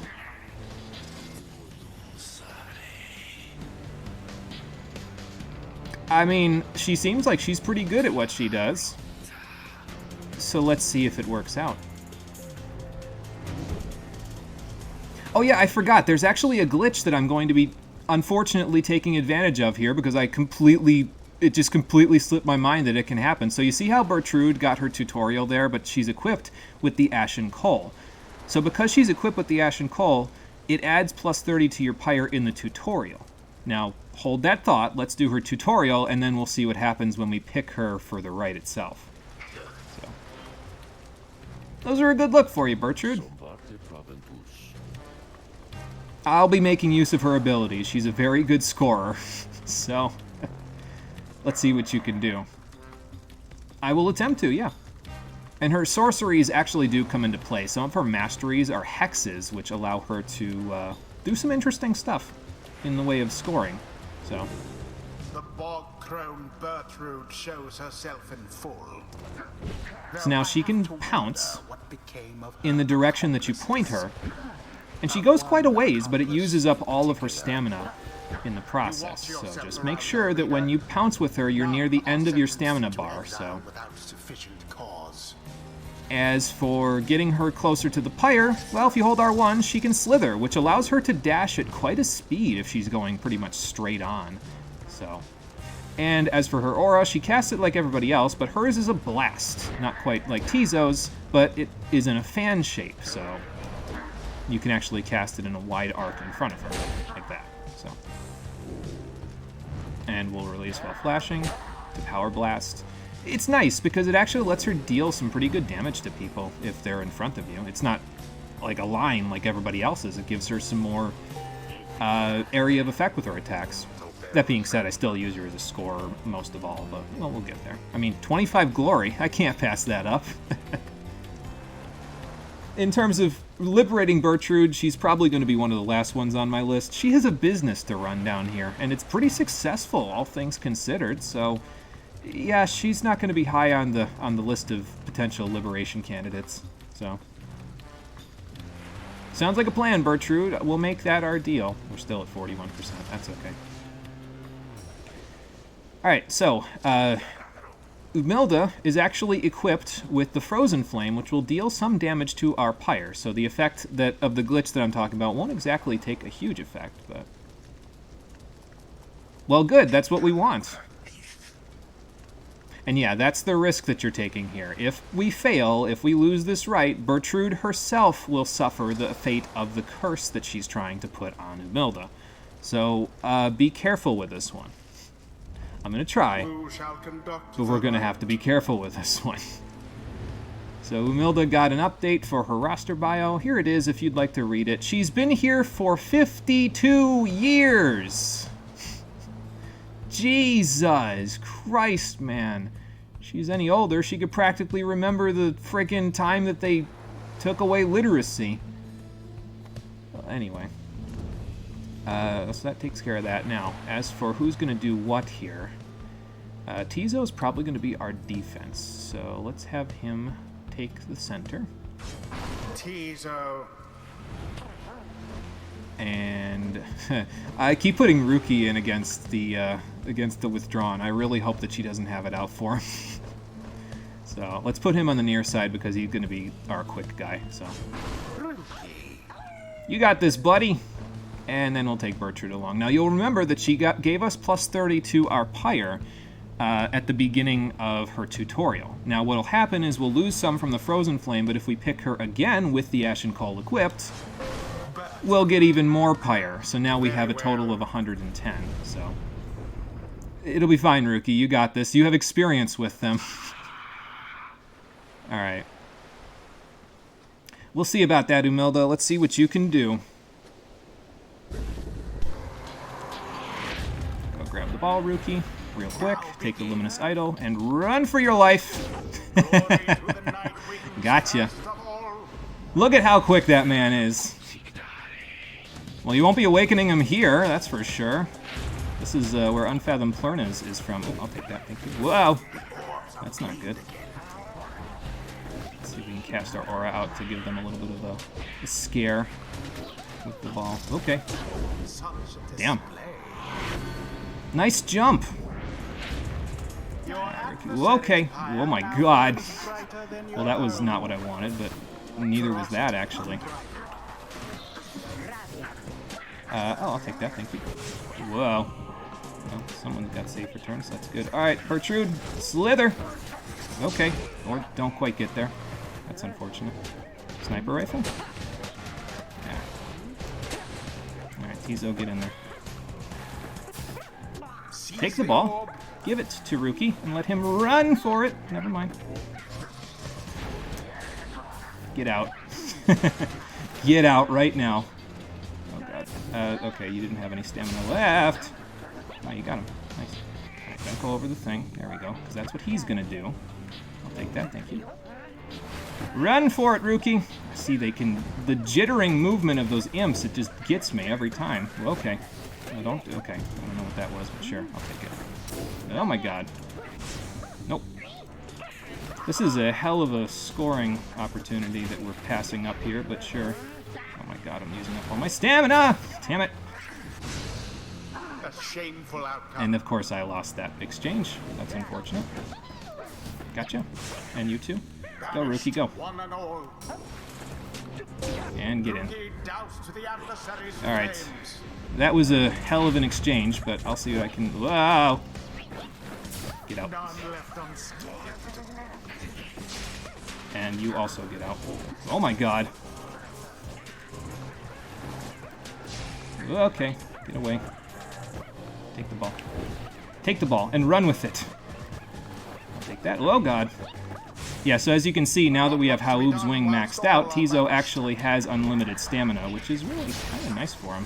You know what else is nice is when I hit two of them at the same time. That's kind of good. Whoa. Oh my god. Yeah, you know what? Just go that way. Tizo, take the ball all the way to the hole, because they are trying everything they can, but it's not really working out for them. So I'll take this. Thank you. Whoa. Okay. Didn't quite get enough range on that to grab it. But I don't foresee this going well. Hang on, stamina. Aw. I almost curved myself around to get out of his way. So. Let's see what you can do. Ooh, nice! Whoa. Oh, man. So sorry Lost for the that win, exchange, Leader. unfortunately. What the hell is going on? I don't know what's going on, but I'll take it. Oh, so close. I'll return Stop it! Stop it right now! Oh my god. I thought I passed it to Rookie there. I'll take that, thank you. Oh my god. They're on top of me. He's waiting for the ball. I don't know what he's waiting for, actually. I'm so confused. I don't know what's going on anymore. Alright, -8. I'll take it. That's fine. Alright, take the ball. We're going to go back this way, actually, so I can get out of his way. And, man. Alright. Do a power cast if I can. Okay, you know what? I'm going to take this. Thank you. Okay. Whoa! Just get out of there, Bertrude. Alright, take it back. Or don't. Red-handed. No, okay, that's not what I wanted to actually do! Get out. An unimpressive thrust, but true. I forgot that that was Tizo I was controlling there. I was kind of hoping it was someone else. So, okay. Stop it. Let me move up a little bit. Okay, wait first. Oh my god! Okay, I'm out of stamina. I gotta run. Rookie? Give it a shot. Oh my god, I'm stuck again. Alright, okay, no, hang on, it's working. It's working, we got it, okay. Phew! Alright, get the hell over to that. Oh my god. Okay, now run. Oh, okay. Well, that's not good for my stamina. Get out. I said, get out! Oh my god. Where am I going? That's not what I wanted, but sure. Oh, my Pyre is. Your Pyre cannot take much more of that. Yeah, so Umilda actually has the Hex of Defeat, which is one of the Crone's abilities, and I'm going to lose now because of it. But basically, what it does is when we are losing. Okay, it's fine. I don't know what that was all about, but sure. When we are losing, she actually deals more damage to our Pyre, so. The orb, take it. Trying. Can't take it if I keep going there. Whoa. The flames of freedom. We're close. We're very close here. This is gonna be a close one. Oh my god. I'll take the ball, thank you. Oh god. I wanted to jump and flutter for once, but normally I don't want to jump and flutter, but no, that's fine. I'll take this. Okay. Oh god. You can see him catching up to me. You know what? Yeah, I'll take that, actually. Thank you. Oh, God. Wherever did the night wings go? That's the question, isn't it? Alright, so this may be a retry, honestly, just judging by what's happened so far. Whoa. Okay, well, I didn't get banished, so that's the important part here. Be gone. Good, Tizo, good. Sign of the withdrawn for now. There we go. Douse their pyre. Alright, I need you to score, Rookie. That's what I need. Okay, that's not Rookie. Nearly ended. Oh my god. Go! We got it. Okay, whew! That was a close one. The night wings prevail. Noxalis. Managed to scrape Oh, by man. Despite their adversaries' efforts. Yeah, you can say that one again. The right Bertrude is rough complete. to use in her first right for this particular one because the imps are stuttery when they move, and she doesn't have any of her good masteries yet, so it makes it a little difficult. But we got it, so thank you, Luminous Idol, because that was the thing that really made the difference there. She's still screaming. Maybe that will make her vulnerable? You got this, Bertrude. Give in. Pick a god and stop praying.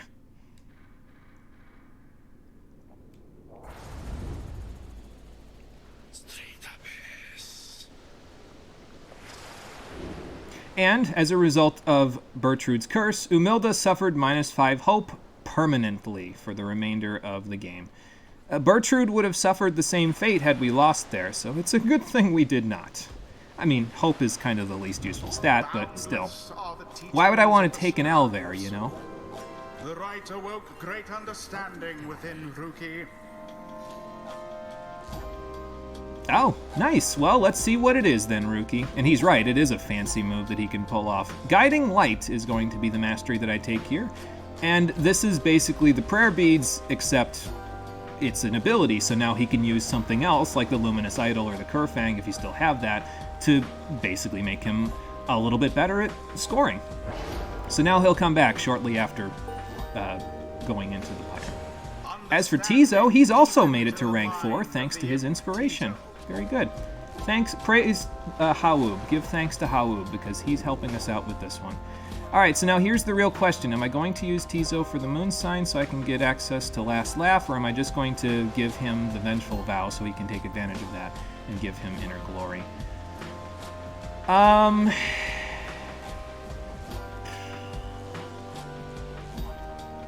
think I'm just going to give him Inner Glory.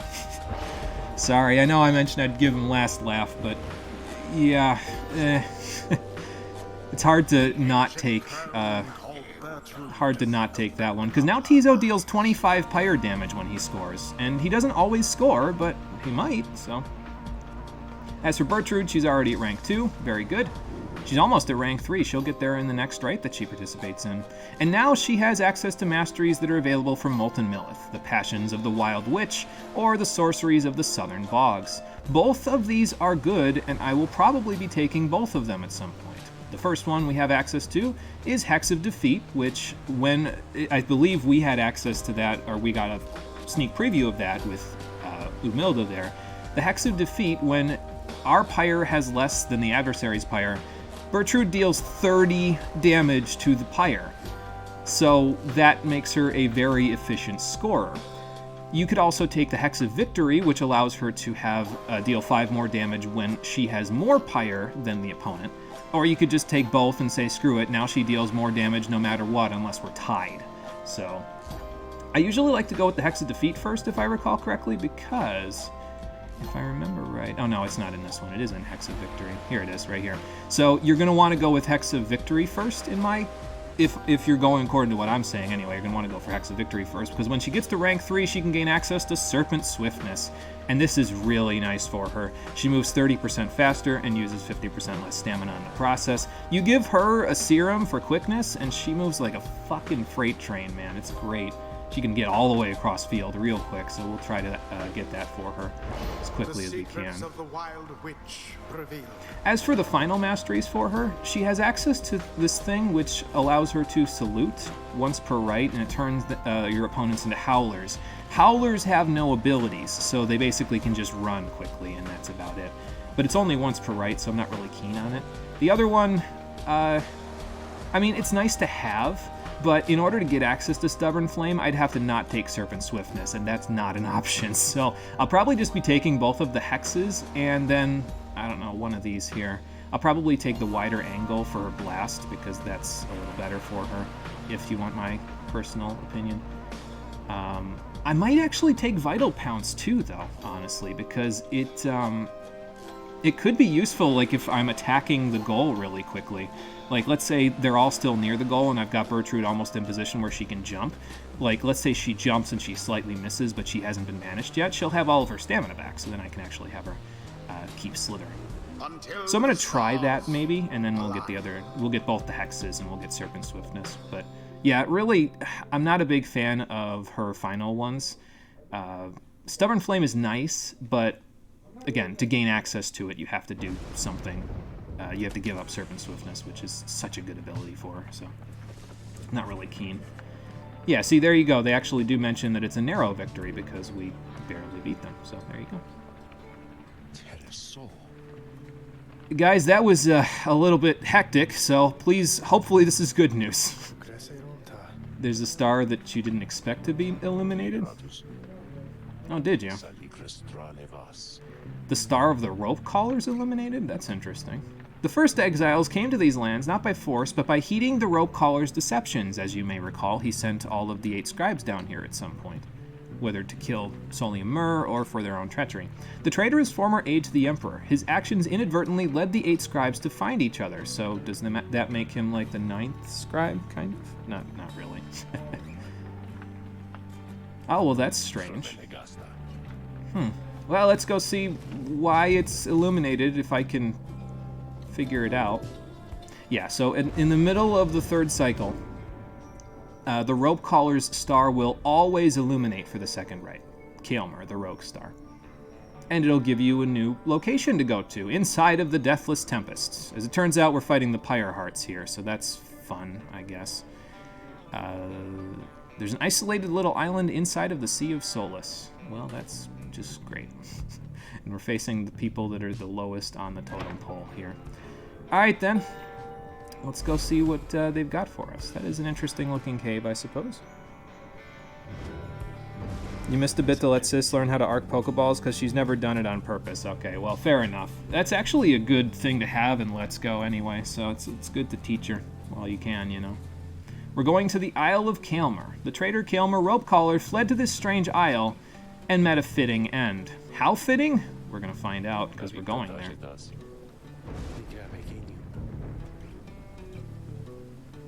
Oh, okay, so this is the homeland of all of the imps that live here.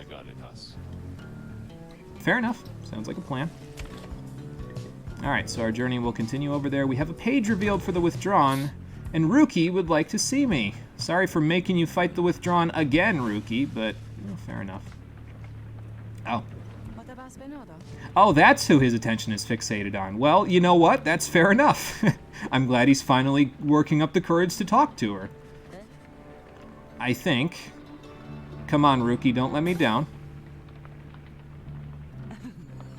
Oh, man. I mean, that would cause you a hell of a hairball, so...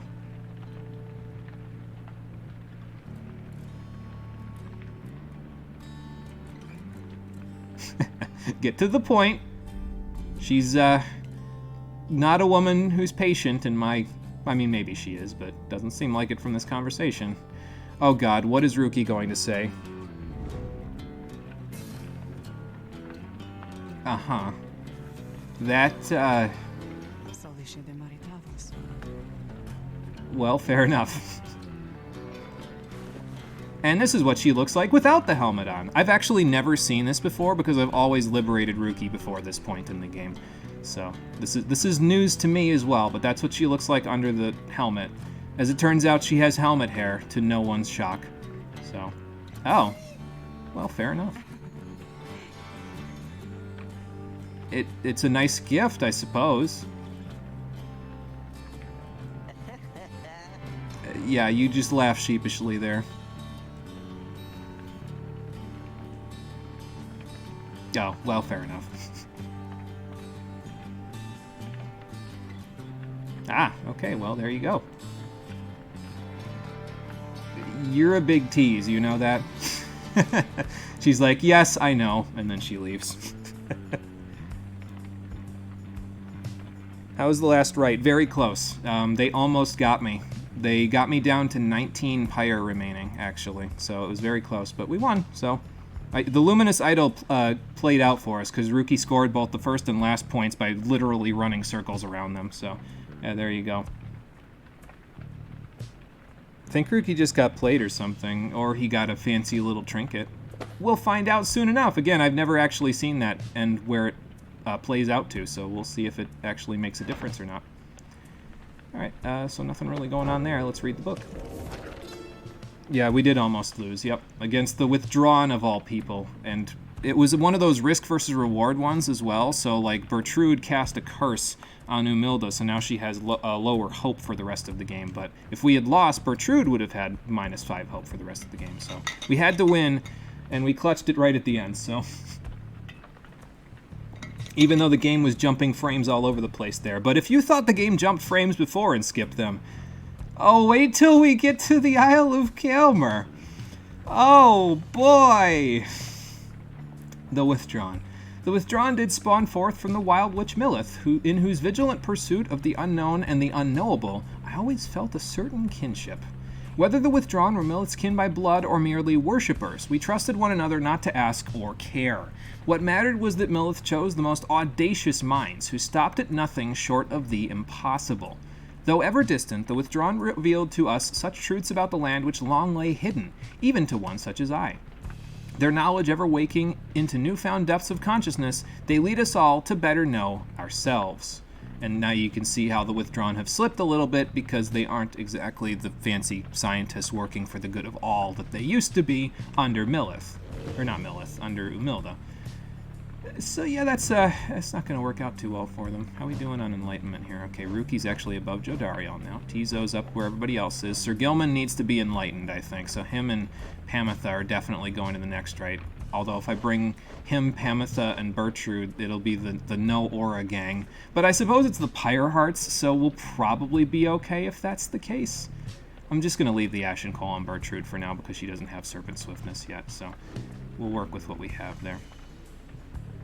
And we'll have the prayer beads, so Sir Gilman might actually have a good chance to work out there. Game skipping frames kind of sort of ends up being normal nowadays. Yeah, usually you can fix it by turning the graphical settings down, but not in this game, unfortunately. So, yeah, frame skipping is super awful for me, especially with a twitchy action battle system like this game. It's, like I said before, it's completely unacceptable. If I can't see what's going on, but the game itself can, and it can make moves while it's skipping its own frames, that is not good. That is not good at all. So, alright, next right. It's in here. Now, if I recall correctly, one of these places is one of the places I want to go to get a bunch of Stardust. I forget which one it is, but we'll find out in a sec. So, Volfrid, what's your impression on the Isle of Kael'mer? Yeah, that's a bit of a problem. Well, we're going to their hometown, basically, so, yeah. I mean, it's the Pyre Hearts. They can probably swim through the Deathless Tempest without any problems. Although, usually I don't find the Pyre Hearts here. Usually it's the Tempers, but, well, whatever. It's fine. We can pursue vocations there, but I think Bar Reef is where the Stardust is, if I remember right. That's not the correct one. But I'm inclined to believe in the game giving me Stardust anyway, so... what's this or vocations?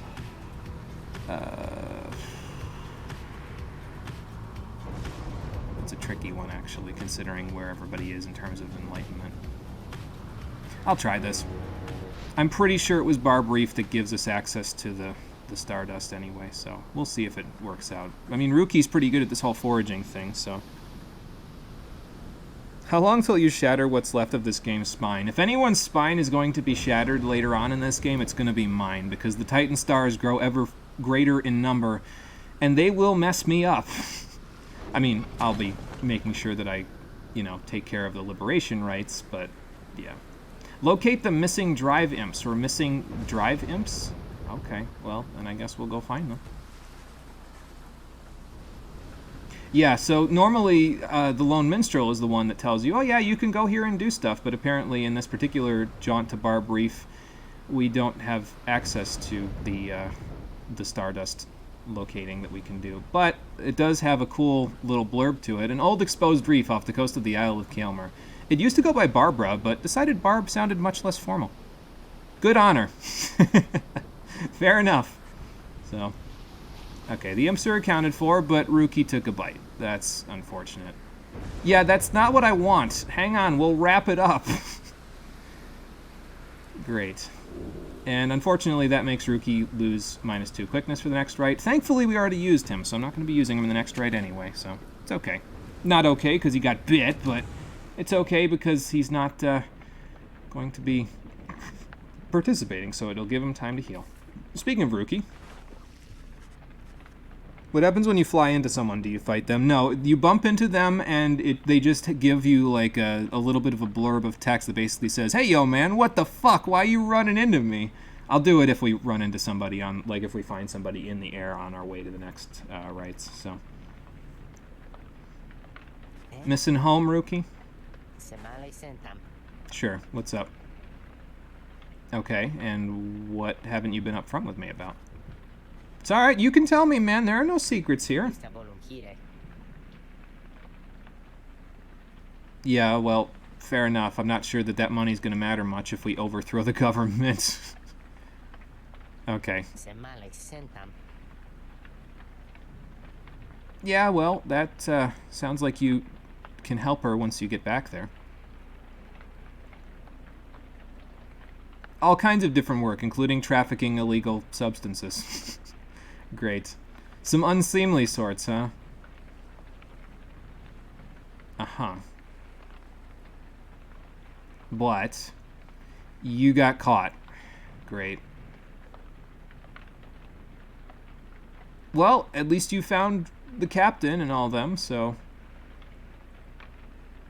Away on business. Yeah, he took a trip to where all of the goods actually go. So... Ruki, don't you worry, my friend. We will get you out of here soon enough. I got your back, man. It's okay. Well, I think he'll lead an honest life once he gets out of here. So now we get Ruki's roster bio updated. So let's take a look. He got down here for smuggling, unfortunately, and he's been down here for 4 years. So he is an opportunistic and well-connected cur clinging to his once comfortable lifestyle. He barely made a living as a trader in the Commonwealth, trying to provide for an aging mother and several good-for-nothing uncles, until he found a much more lucrative clientele among those exiled to the downside. To them, he would ship various commodities. But just as things were looking up, he was finally caught and cast down the river. There, after Jodariel saved him from a pack of howlers, he promised to repay her. One day. We don't know when yet, but one day. Oh look, we got a tiny tempest. Entertaining, but would unleash calamity were it ever to be unbottled, a keepsake from the deathless tempest. Oh, come on, it can't be that bad. Whoa! Okay, never mind, it is that bad. Yeah, it causes... I think if I had the cursor off of it, it'd have a little thunder cloud that would shoot off inside of it, so... It's a fun little adornment. I like all the adornments in this game. They're just silly little things. So... As for the Deathless Tempest itself, it seems that Molten Millith even had words about this. Reputation. Do you think that sense of reputation would die down here? Well, it depends. People are quick to cling on to old habits, I suppose. So, we waited for the Deathless Tempest to subside. We waited, but the Underking, he merely laughed and laughed, for the Deathless Tempest does not subside. Much. What lies beneath that stretch of sea to cause such an upheaval is best left to myth and speculation. We made passage nonetheless, though through sorcerous aid and fortune, scarce seeing the surrounding environs. So we were actually some of the first non-worms to pass through the Deathless Tempest. Even the scribes themselves did not pass through there. That's impressive. We did detect a landform to the west. Solia Mur detected there the presence of the treacherous aide who lured him into exile and then followed him in turn. Mur, in his wisdom, thought it best to be avoided. He was probably right to do that. At last did we arrive on distant lands, though seeing them provided little comfort, because the lands they arrived in were the lava lands and the waking woods, so yeah, not so much fun. Are we good on stuff here? We'll let Jodario have a rest. We'll go hyper offense for this one, just because we might as well, you know. They'll get Pamitha to rank 4 and Bertrude to rank 3, so that'll be nice. And then maybe I can even have Sir Gilman gain, like if I can tutor him, he'll get to rank 4, which would be pretty good for him. Alright, but I think we're equipped with everything that we need to be, so we'll continue on our journey. I probably should have gone to Sharp Shoal, but, well, too late now. Off to the Isle of Kaelmer. The cave itself.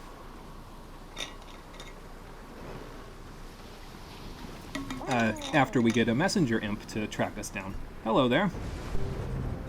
And this message pertains to Jay, who we just liberated. How's she doing? Oh wow, that's interesting. So she could have become an astrolist, a theocratic sect believing divine authority rests with the stars, and that they alone dictate the future. We all return as stars, so much the brighter should we live with glory. Well, that sounds pretty nice, although I'm not sure she was able to take that up. Yeah, considering. Well... Okay, there you go. And she's left us a message. Believe in the scribes. Fair enough, Jay. I'm glad she made it to Volfred's agents, because if she had just kept wandering, it would have been a little bit detrimental to the plan, so... Yeah, she'll be missed, but you know what won't be missed is the voice man mispronouncing her name all the time, so... Yeah, I'm sure she'll be more careful now that she's found Volfred's agents, but you know, we'll figure it out. Hers is a charmed life. Even Bertrude seems to think so. Cool. And for receiving the message, we all get +1 hope for the next right. Good. Good luck, Jay. I'm sure you'll do all right up there. As for us, we'll see if we do all right against the Pyre Hearts. A forbidding feel, huh? And the sound of drive imps in the background. Oh boy. Well, we'll see what that's all about in a little bit. First, we have a page to read and the slug market to visit, so we'll go do that. Sandra, anything on your mind? Haven't checked in with you for a little bit. Oh, alright then. You too. Don't know why she dispenses with the pleasantries when I ask her what's on her mind, but, you know. The Isle of Kaelmer. Luscalorian, how do you know about this?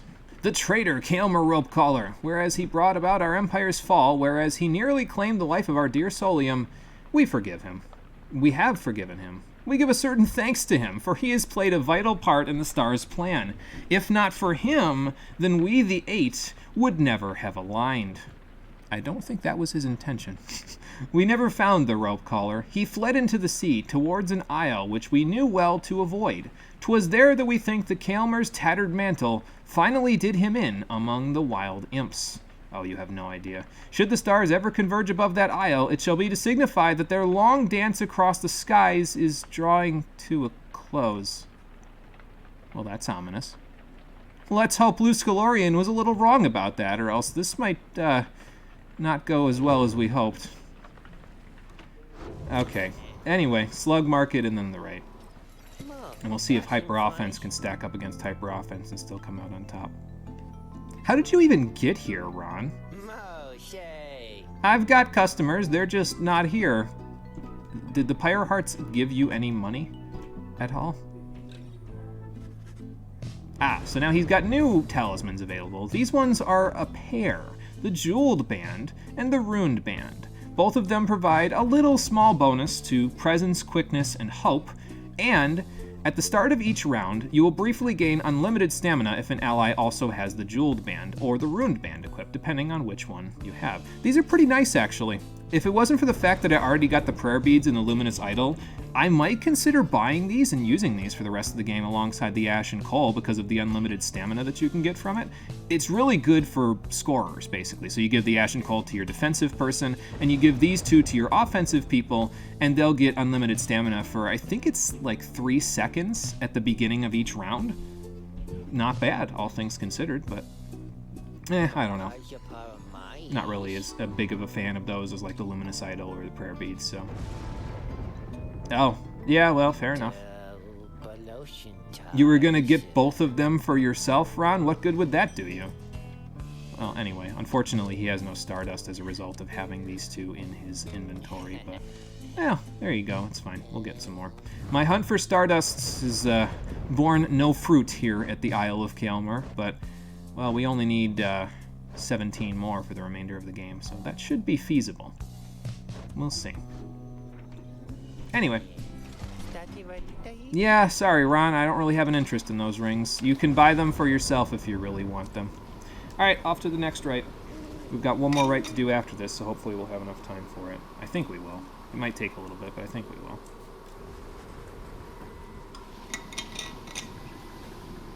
will. Alright then. Let's see if the rites will commence up here, despite the fact that it's not a location we normally go to. We have another Titan Star to look at here. Lord Gandroth. This one provides our adversaries with +8 presence, which raises the size of their auras. I don't like this one either. Lord Gandroth. Because of the fact that it's 3% extra enlightenment, sure, but the +8 presence forces my usual strategy of taking out opponents, which is shoulder tackling them, to not work. So I'm probably going to leave that one off as well. So no +8 presence and no +8 quickness. They can have +8 hope, that's fine. The rest, not so much. But we should be getting a couple more Titan Stars soon enough to actually use. So, unfortunately, the one that's associated with the area that we're in is not the one that shows up right now, but it'll show up eventually. As for the Pyre Hearts, let's see what they're up to. Yeah, well, we've done most of the scribe trials there, loading screen, so Bertrude should be in line to take on one soon enough, though. A glorious eve to you as ever, O you exiles of the Nightwing. Nice eyeball voice, man. The 8 scribes dragged you all the way into the blasphemous Isle of Kael'mar. I'm going to assume that's Kael'mar, dead in the middle of his tattered mantle that hung him from the ceiling. Your adversaries in the coming But if you thought fight this place shall was be going to be kind of dingy, Pyre no, Hearts. it is not dingy. Whose ever The Pyre imps down here have gets turned this ever place greater into a dawn soccer pitch. shall surge forward Why? on the Who path knows? to glory. Now prepare yourselves. Oh boy. Hi, Sir Deluge. It might hurt again. Let's see. It is a fucking pitch, that's what I said. I don't know why the imps decided to do this, but it's really silly, and I really like it because it's so silly. So, who's going to go center here? I could have Bertrude go center, because then she can grab the ball and give it to other people, like Pamitha or Sir Gilman, because both of them can score pretty well. So, and with the prayer beats, Sir Gilman has a chance of coming back. So, he actually has a higher chance of coming back than Pamitha does, all things considered, but yeah, we'll see. Yeah, I'll stick Bertrude in the middle. Bertrude. And then Sir Gilman can go up top. Sir Gilman. Sorry for making you fight the Pyre Hearts again, but you need the Enlightenment, so. And Pamitha, you go here. Pamitha, it is done. I'm sure you are ready for them, Pamitha. You only know it's called a soccer pitch because of the recent excursion of your sister into Pokemon Shield. Yeah, well, fair enough.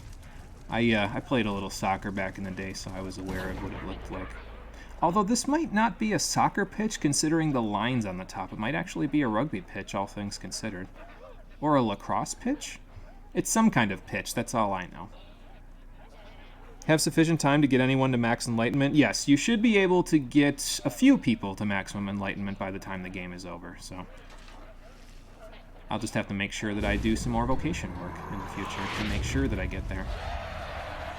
Oh, hello, imps. Yeah, so the gimmick of this one is that those big imps that are on the field actually move around and create mobile cover throughout the entire thing. You bounce off of them if you hit them, so be careful. Oh, look, the plan is higher. 44%, not bad. Apparently, yeah. Oh, and they bump the orb around as well if they run into it. As you can see there, next to Tariq, they're bumping into it and moving it all over the place, so... They offered us money? For what? I think those are questions that we shouldn't be asking. But yes, this is the tutorial for Feats of Glory, flashy displays of mastery in the rites which certain types of imps are willing to pay to see. So you know how in the tutorials with people they would have those little objective markers show up in the top left corner? So from now on, the Drive imps will literally give you an objective to accomplish during the rite. And if you accomplish it, they'll give you some money for it. And it doesn't have to take place here, it can take place on any battlefield from now on, so... And yeah, if we want the soul, we can grab it. I usually end up just doing these by accident for the most part, so yeah, we'll see what happens. You'd think that after maxing Enlightenment would have someone transcend this mortal plane and free them that way. Yeah, if only. I will see what they can do here, Volford. As for our position on the field right now, I'm kind of waiting a second because I want the imps to get the fuck out of my way so I can run to the ball, but I don't know if it's going to happen. Henceforth, you shall be tasked with feats of glory in the rites. Thank you, imps. I will do what I can. I'll take this, thank you. By Bertrude. As for you three, well, there you go. Banish 2 exiles in a single aura cast is our first objective. We'll see if we can do that. Wow. Good thing I didn't get banished there. And I think I got them both. Okay, never mind, I did not. Goodbye. See if the prayer beads activate. If they don't, it's fine, but if they do, so much the better. Oh, thank you for giving me all that cover. Oh, look, they did activate. Fantastic.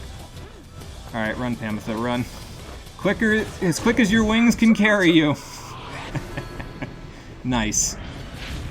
Alright, go ahead, grab that. Oh, look, the prayer bead's activated again. Yeah, see, you can't self-score, as you can see there, judging by Sir Gilman running directly through my own pyre. So. Go. Take this. Bye, Bertrude.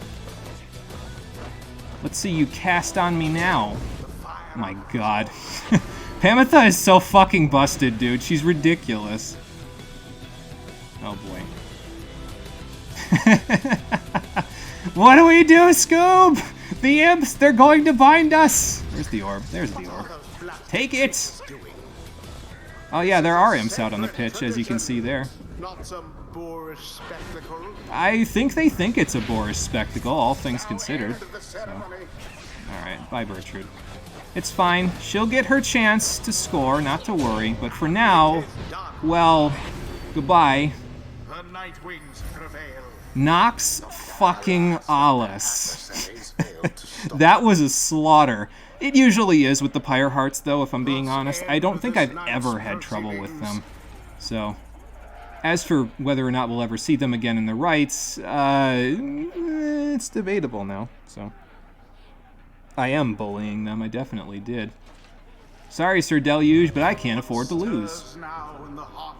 There's actually a unique scene that you can get there if you do, in fact, get the Tempers to show up for that rite, but, well, they didn't show up, unfortunately, so. Even a traitor half like Pamitha can learn something.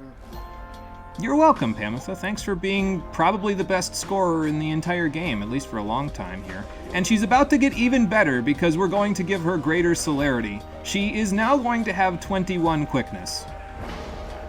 And that's all you need to know. So if you thought she was flying quickly before, she basically just doubled her speed. Almost. She's like 80% faster than she was previously. So. I think you will, Bertrude, actually, because you're about to get a speed boost as well, thanks to Serpent Swiftness. 50% less stamina use, 30% faster. You're now a scorer, rather than just someone who grabs the ball and gives it to someone else. So good job on that. We'll get you the Hex of Defeat so we can actually start off doing 30 damage, starting with the next rank. Might be a little while before we get to that one, but yeah, we'll do the best we can. And then I'll probably work on Vital Pounce after that, because the Hexa defeat... Well, maybe I'll work on Vital Pounce first and then test it, because it might be a little bit before she gets the Max Enlightenment so I can test it. And Hexa defeat... Well, I don't know. I'll figure it out, that's the point. Till the stars align. They will align again, soon enough, hopefully. Well, we know they will, because there's still one more rite before the next Liberation rite, so...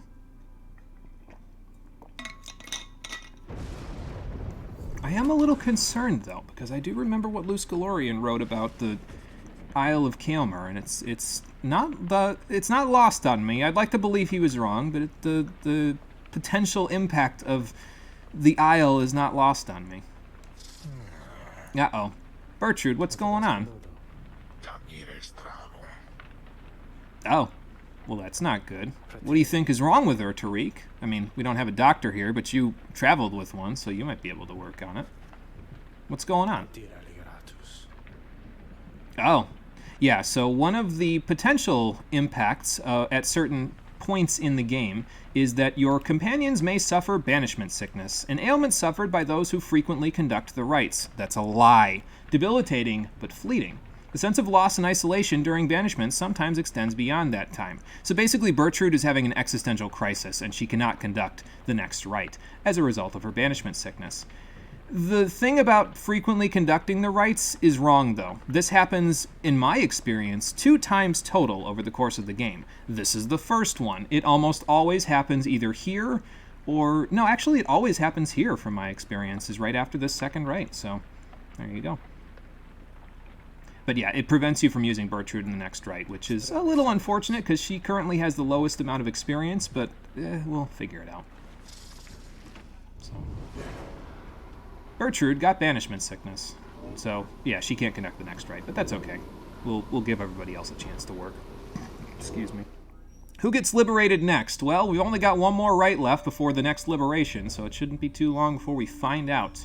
We can also go to Trieste again if we want. We can go to Millith too. Let's see who's where here.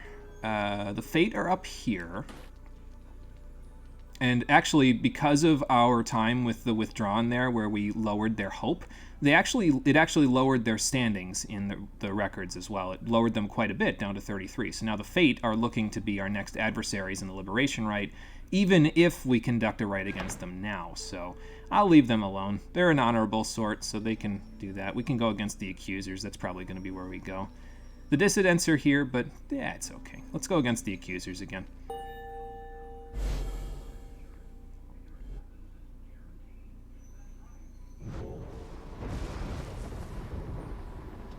Yeah, that's the plan. He doesn't seem to like us very much, no.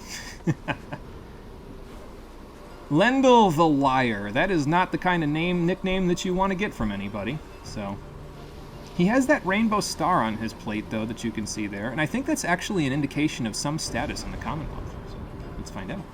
Yeah, he was a constable up there. So, he was a man of no small repute up there. He was strict and brutal. Well, that's just great.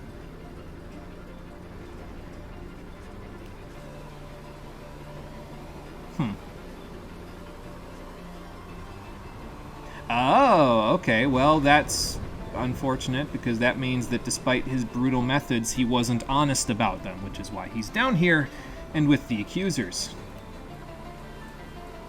Uh-huh. They bent to his will. Well, that's not good at all.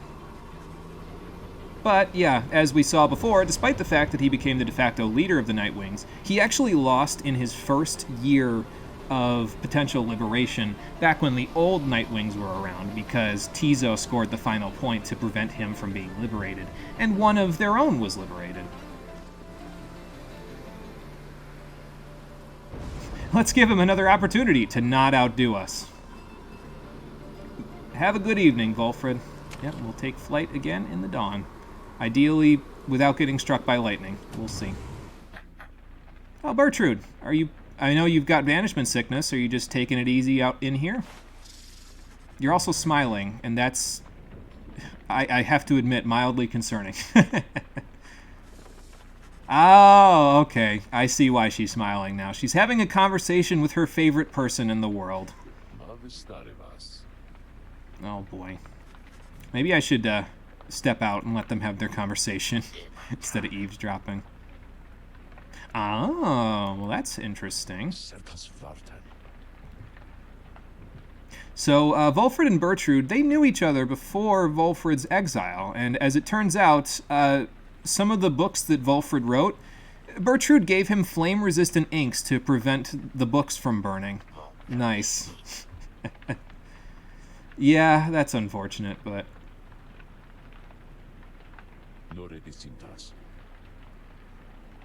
Fair enough. The more difficult you make it for them, the harder it is on them.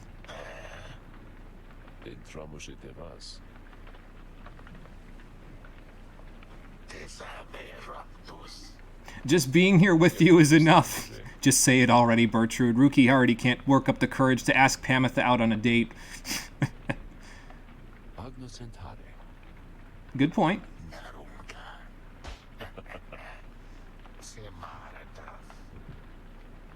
Wow, way to make it awkward immediately.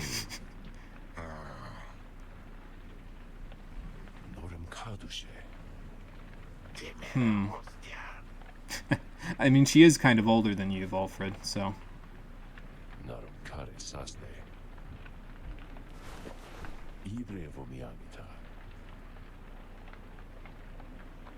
I don't think, I don't know if there's any ability for there to be, like, interracial, I mean, you can obviously marry whoever you want, but I don't know if there's any ability to get more intimate interracially in this game. They don't really go into that, probably for good reason, because that'd be kind of difficult to explain and have a reason for it to show up in that book down there. Like, what does this book need to know about sex, you know? But they seem to have some understanding of one another. I'm glad she didn't brush past me and hit my skin, because I would have been paralyzed again. Well, good for them. As long as they've found a way to work with each other, that's the important part. Sandra's still wallowing in nothingness. Anything on your mind? Nope. Okay. Farewell for now. We'll head to the next destination instead of talking to you for now. Yeah, I think pretty soon it'll allow us to do the next scribe trial. I don't think we can conduct the next scribe trial while Bertrude has banishment sickness, though. I think that prevents it, but I'm not 100% sure. So, alright, let's get out of here before we get struck by lightning. There we go. Well, I was going to go run into the Essence, but I think we've already gotten there a little. Whoa! Almost got struck by lightning there, too. Yikes, dude. Anything else to be seen here? I guess the late fall weather around here is pretty rainy. Alright, here we go. We can get a little dot here and one at Bertrude's. Well, I did have a choice, but this one seemed like the most likely one to go to, so... I'm surprised you would say the name aloud there.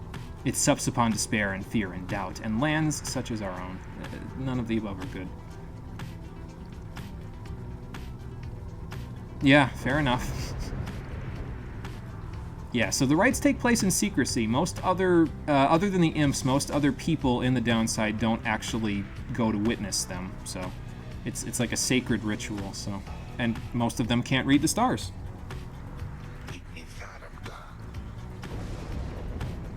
Oh, okay. Well, it sounds like you taught them well enough. I'm sure your profits will be fine. Yeah, as you can see, she's very fond of this place, so again, liberating her, not the top of my priority list. She's got a lot going for her down here, even though she's down in the middle of this tempest of a place. But, you know. Fair enough. I will try not to make you part from your new business. Old business at this point? Don't know. A task along this route through which you may earn Stardust. So that's the one right there I think that we're going to take. So we could get some rare precious flora. A morbid yet potentially lucrative task at a mass grave. No thanks, Tariq. I'll go for the Stardust instead. Down we go. Yeah, probably going to lose some hope while we're here. But Bertrude has a plan. She'll show us how to survive here without losing hope. Cool. So yeah, from now on, as long as Bertrude is in your party, you won't suffer hope penalties in this region. Thanks be to Bertrude. Fair enough. Alright, so we can tend the broken land and see if we can find some stardust from the bog dwellers here. Help them with their withering crops? Sure, why not? I did that on the surface. I'm practically a good deft hand at it, so maybe I'll be good at it here too. What do you think, Tariq? Yeah, well, fair enough. It's pretty crappy here. The agricultural heart, huh? Yeah, it sure looks it. Let's see what we can do. A sad little patch of mud, huh? Hello, what can I do for you? Okay, I will get to work.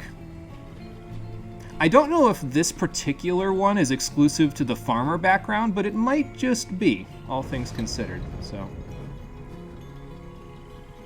This is nice. I like it too when they have these sorts of little intricate things where it takes advantage of a choice that you made earlier in the game. Again, it makes it feel like there's actual consequences for the things that you do in the game, which is all I can really ask of a visual novel. It's really important, though, in terms of whether the game is good in my eyes or just okay, that they have those consequences happen, so. How'd I do? I've done this before, so I was a little bit familiar with it. I appreciate it. What do we got? And she pays us in a bunch of stardust, plus 5 to any talisman that you use it on. Not bad. I'll take it. That, along with any stardust that Ron gives us on our way to the pit, should make it a little easier to upgrade some stuff. We've also got another page in the book, but let's use that stardust while we're thinking about it, shall we? Who am I going to bring to the next raid anyway? Should probably bring Sir Gilman. He probably won't make it to rank 4, but Bertrude can't come because she's unwell. Yeah, probably Sir Gilman. I might bring Jodario as well, because she hasn't participated in a couple of rites, so I'll probably give her the Ashen Coal. Thankfully, you can take it off of Bertrude even though she's sick, so that's nice. Yeah, I don't know. We'll see who else I can bring. Triestas, do you get an upgrade from this? You do. You look plus 4. Am I going to use you, though, in the next one? Or should I just do this? Yeah, I think I just do that, because that'll get the prayer beads closer. Like, the little bit of extra damage from Triestas is nice, but this almost activating guaranteed now is much nicer, if you ask me. So, we're close. We got 4, 8, so 12 more. Stardust to grab, and then after that we'll be good. I don't think we'll need to upgrade anything else for the remainder of the game, unless I decide to upgrade the Vengeful Vow and give it to Tizo, but I kind of already upgraded Haoub's Wing all the way, so I'm not sure if I'm going to hold on to this. I'll hold on to it for now, but yeah, it's not really a big thing for me. Alright, we got a page on the Flagging Hands, so let's take a look. Beyond the valley lies the Flagging Hands, which could be called a swamp if an entire sea could merely be a lake. Soon after our arrival, several of us fell into a dark despair. Such were the environs.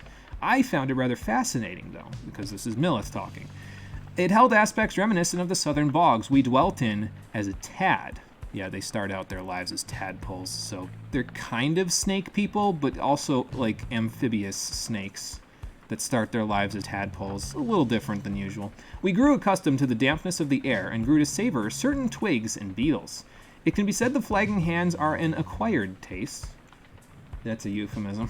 Recommendable only for those of our same bent, or perhaps the downside's native imps. The sea surrounded the environs on 3 sides, appearing insurmountable at first. But we know how that ended for them. They managed to make it over it anyway. Alright then, I think that's good. Let's continue on our journey and see if we can get to the pit. I think it's, yeah, just the next destination, so. I didn't drink before that little reading session, so I'll drink now, and off we go. Let's go confront the accusers, and then we'll be off to the next liberation rite. We managed the 4 rites that I wanted to do today, so that's good. Nice jump. Go through the left side of the morbid mass grave they've got there. And off we'll go. We also have a page revealed for the Pit of Millith, so I can go read that as well. I'll go to the Slug Market first, actually, just to see if he has any Stardust for me. Hey, Ron. Nah, it's all good. Your dad's fine. Ha! So he has more Scribe Snuff if you need it. And he also has +5 Stardust right here. So we'll go ahead and buy that right now, because that gives me a good chunk of what I have left in terms of Stardust. You're welcome. Excuse me.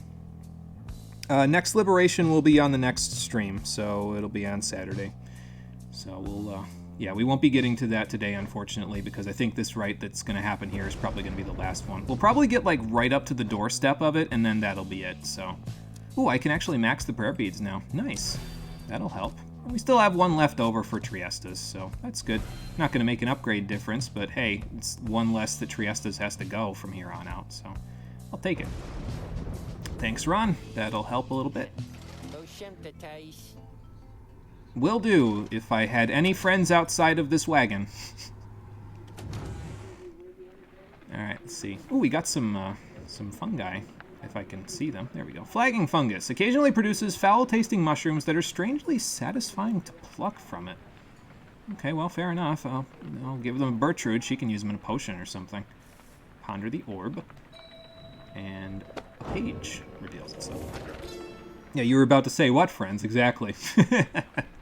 The Pit of Millith. If there is one celestial landmark in which I would never again wish to tread, unless of course the stars beseeched me to, it has to be the pit. 'Twas dark in there beyond all reckoning. If not for Millith's sorcerous lantern, all of us, we all would have been lost. What lies within the pit is not to be invoked, although I have no doubt our goodly Underking shall be able to prevent himself from boasting about how Millith sealed it there for an entire age. Seems weird that it isn't capitalized here, but whatever. The thing yet lies there on the edge of death. Though through its connection to the stars, it gives the pit significance. Walk there with courage and a steady mind. Because if you don't, well, the Astroborn is basically a bloodborne eldritch abomination, so he will fuck your brain up.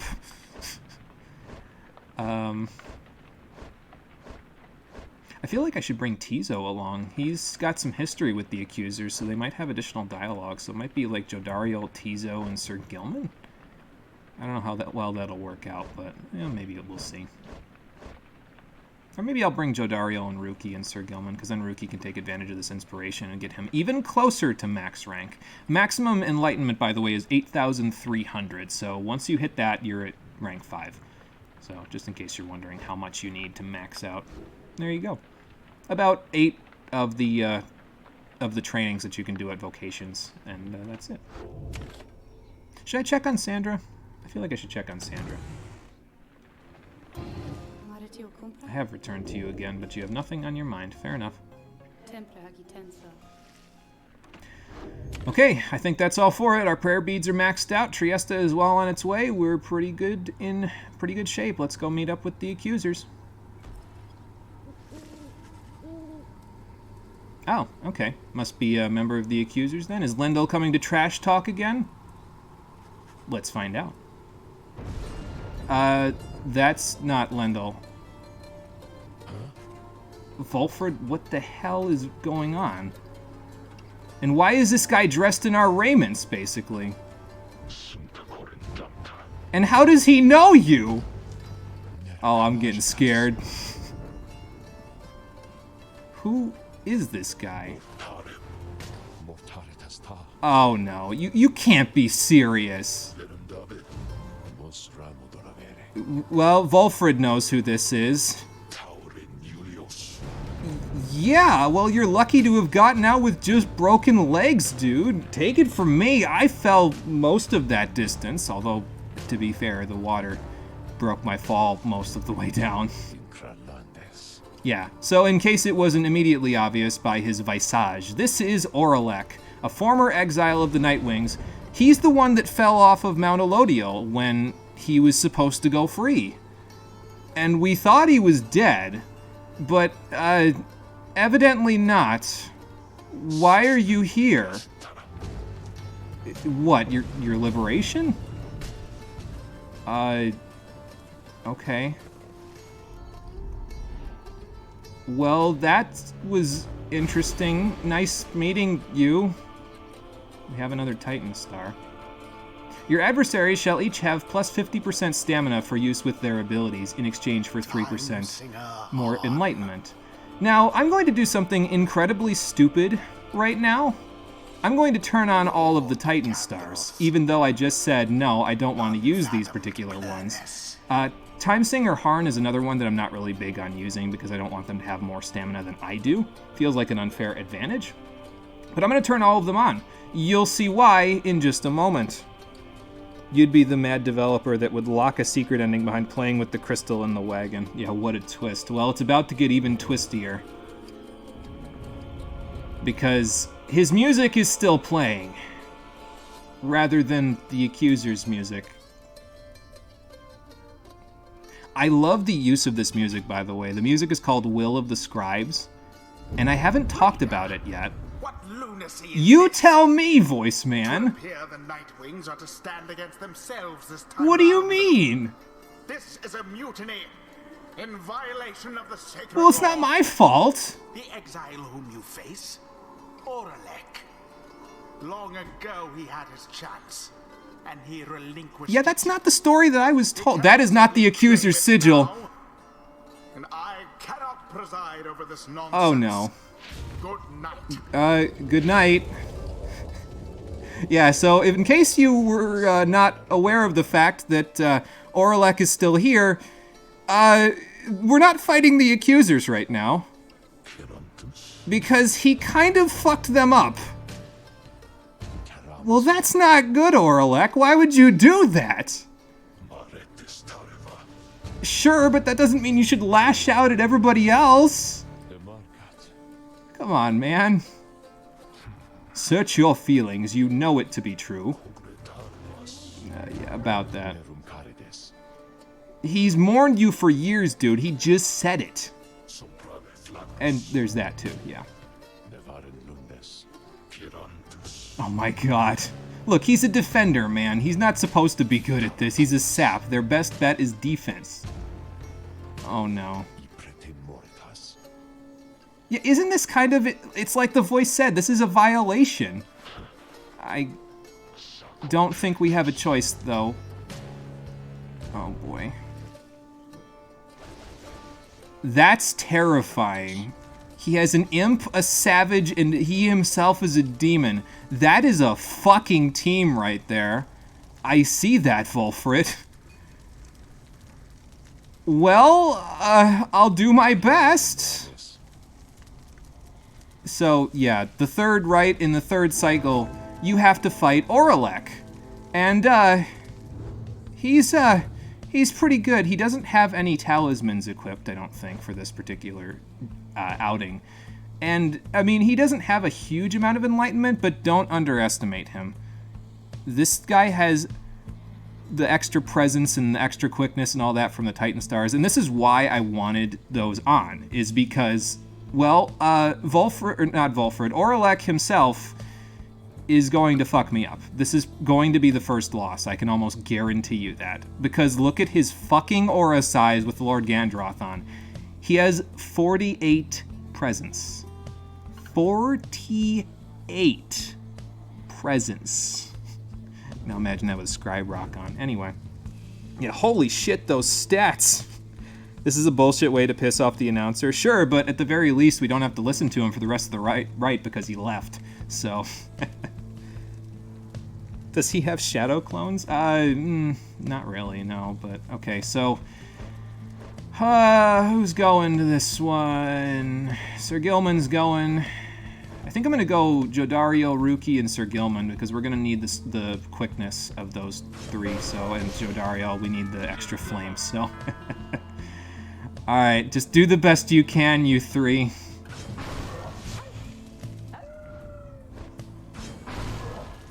By some godforsaken chance, if we win, Sir Gilman will probably get very close to rank 4.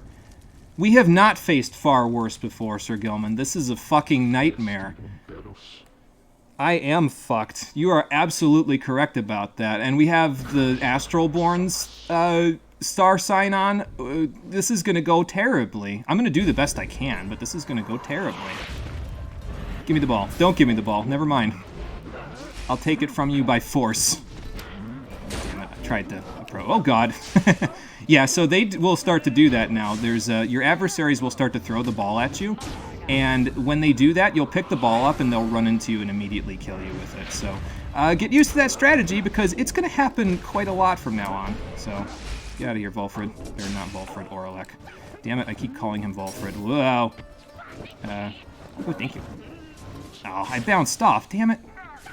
Well, this is not a good start. Have Sir Gilman plunge into their Pyre. I will try. I have no real qualms about losing this one, to be honest with you, though, because it's a tough one, so... There you go. We got 25 soul out of it, though, so that's good. And thanks to the prayer beads, he should come right back, so I'll take this. Thank you. Go, Sir Gilman, go! Nice. Ooh, the prayer beads are good. The prayer beads are real good. They're cracked. I feel the heat from them now. Oh, God. Speaking of heat, damn it. Well, he only got 7, so fair enough. How the fuck do you win this? Turn the difficulty down. That's how you win this. No, you can win it legit. It's just difficult, that's all. Mostly by being very fast and forcing them, because they're very hyper-aggressive, so they will always go really close to the ball if they can afford to. Also, frame skips because the Pit of Millith. So, that's fun. I'll take this, thank you. Okay, I didn't jump fast enough. And the Savage has that one effect that Jay could have gotten that allowed her to shoot the ball really quickly. So, yeah, be careful of that. Oh, God, he caught me! Damn it, and I can't get to the ball. Well, folks, this is not looking so good. Damn it. Alright, get the ball to someone else. Oh, my God, look at him run! I didn't have enough stamina, damn it. Oh, my God. Frames, please! I ran into him with the ball. The only saving grace here is that Oralek only has 20 glory. It's not really that much of a saving grace because the rest of his guys are so fucking powerful, but yeah, you know. He should have been liberated a long time ago. I know! He feels the same way! That's why he's so pissed about all this. Alright, go, Sir Gilman, go. Jump real quick. Oh, I dropped it. No! Run quick, run before they get to you. Okay, good. Now let them take the ball. Aw. Okay, I got somebody. Nice. Whoa, oh my God. Oh, that's not good. Rookie, maybe don't get the ball, actually. Oh, I thought I could bounce and get away from that. I'm just playing stupid at this point. I have no qualms about losing this one, though, like I said. This is kind of almost like a supposed-to-lose fight, at least in my opinion. So, go quickly before he jitters into you, like that. Damn it. And that's it. Our first loss. Couldn't have come at a worse adversary. I'm not going to say Noxalis this time. Damn it, I just said it anyway. Because it's not really worth it. Oh, how the mighty have fallen! But yeah, this is usually where you experience your first defeat. However, there is a small silver lining to the first defeat in this game, as we'll see in a minute. Hey, Tandem, how's it going? Welcome back. We just got our shit pushed in this particular right, because someone who was not supposed to be here interrupted the right that we were supposed to be having with a different team, and then destroyed us. So...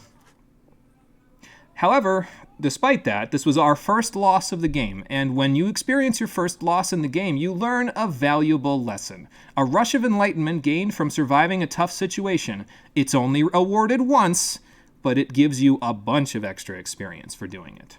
Through failure do we tend to learn the most valued of lessons, provided we survive, which we did, somehow.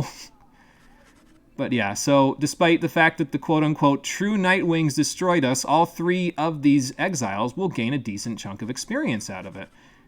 So it's unfortunate we couldn't get it for Bertrude because of her banishment sickness, but she's fine. She'll be here for the rest of the game, so it's okay. So, and we could have retried and kept winning if we really wanted to, but again, it's Oralek. He's pretty much meant to be a supposed-to-lose fight, so I'm okay with losing to him. as I am with losing most of the non-liberation rights, so it may happen more often than not after this. I really just wanted to activate all of the Titan Stars because I wanted them to basically guarantee my loss. I would try, but yeah. Well, that was not what I was expecting to happen when I got here. I already figured it would be bad because this is the Pit of Millith, but that was worse than anything I could have possibly imagined. Oh boy. Yeah, not a defeat. But yeah, so the valuable lesson that we take from this particular situation gives us an extra 300 enlightenment for all 3 of the exiles that participated, which should be enough to, okay, almost push Sir Gilman over to rank 4. Well, that sucks, but he's almost there, to be fair, so... Suppose shit pushing is an experience to have. Yeah, it sure is. I don't like it. I don't like having my shit pushed in. Not gonna have that happen again, thank you very much. So... But yeah, you don't get a valuable lesson ever again, so if you lose in other rights after this, you'll get significantly less experience. So take advantage of it where you can, because it's a good chunk. So... Well, yeah, I mean, he's basically a demon now, and it sounds like he has no goodwill left in his body. Probably nothing good. He seems like a tormented man, though it seems like that torment is not forcing him into indecision. It seems like it's fueling his rage. Yeah, that's probably a good idea. I mean, we're almost at 50% success probability, so it can't affect it too much? I hope. Yeah, I heard the tale. It sucks for him, but I don't know if lashing out against everyone and everything is a good idea for him to... I mean, he's basically Asura at this point, right? But I'm not playing as him, so he's not going to have his vengeance. Or maybe he will, depending on how many times we fight him after this. The path to freedom beckons us again, though, so let's follow it to the fall of Solium. I'm still a little concerned about those Titan Stars, I gotta be honest with you. The fact that they're still here. Is the Astroborn getting bigger, or is that just me? I hope it's just me. I hope I just didn't notice. Anyway, this should be a little bit of a lighter affair, because we're fighting the Fate when we go to the Fall of Solium this next time, because they're at the highest rankings, despite having a losing winning streak. They have more favor with the Scribes because it's the Fate, and they are probably the closest to the Scribes' teachings out of all of the triumvirates that are left. So, and also, to be fair, all the other teams with winning streaks are in the dirt now because they lost the liberation rights. So, yeah. Wait, hold the fuck up. Did you just reference Asura's Wrath? I sure as hell did. We played it, so I figure a reference to it is not uncalled for. As long as Oralek doesn't have a daughter, I think we'll be okay. If he has a daughter, we're completely boned. So. Well, that's what we're going to do, Volfred. Despite this loss, I'm not going to let it get to us. We've got people to free, so. Yeah, so I guess it's up to us to fix that, aren't we? Isn't it?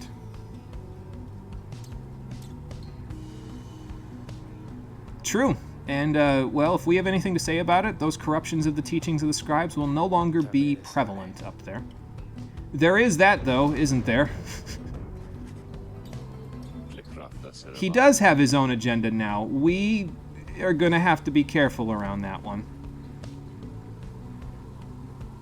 Alright then, fair enough. So, a new antagonist has appeared on the horizon. That's unfortunate. Tizo, you okay, buddy? Well, I can imagine you traveled with him, didn't you? I didn't want to bring you in the right there because I figured it would be kind of hard on you considering you traveled with him, so sorry if you wanted to come along. Yeah, well, that was the impression that you guys got back when the fall happened. If you ever fight Oralek again, you are never making it to a liberation, right? Let's just hope he doesn't make it to a liberation, right? Because if he does, that may turn the plan to shambles. So, well, that's what I'm saying, Tizo. I mean, again, I sympathize with his plight. It sucks what happened to him, but that doesn't mean that he should be lashing out at everyone and everything. That's going to lead to more pain. Sorry, man. I don't mean to talk about your old friend that way, but... Oh, boy. Well, that sucks for Tizo. I don't like it when Tizo is despondent. Oralek is going to pay for making my small child cry. You don't make Tizo despondent. That is not okay in my book. You do not do that to him. So.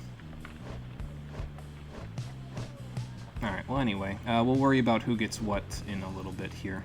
For now, I don't think that Sandra's going to have anything new to talk about. She's still developing new trials, as you can see there, so she'll probably have something to talk about when we land near the Fall of Solium, but for now... Just remembering that game hurts your hands. Yeah, I can imagine. It did demand a lot out of your fingers. It's a good thing it was short, or else it would have been significantly more carpal tunnel-y. What happened to the accusers? Well, we can look at the planner and see how much favor they lost by fighting and losing to Oralek.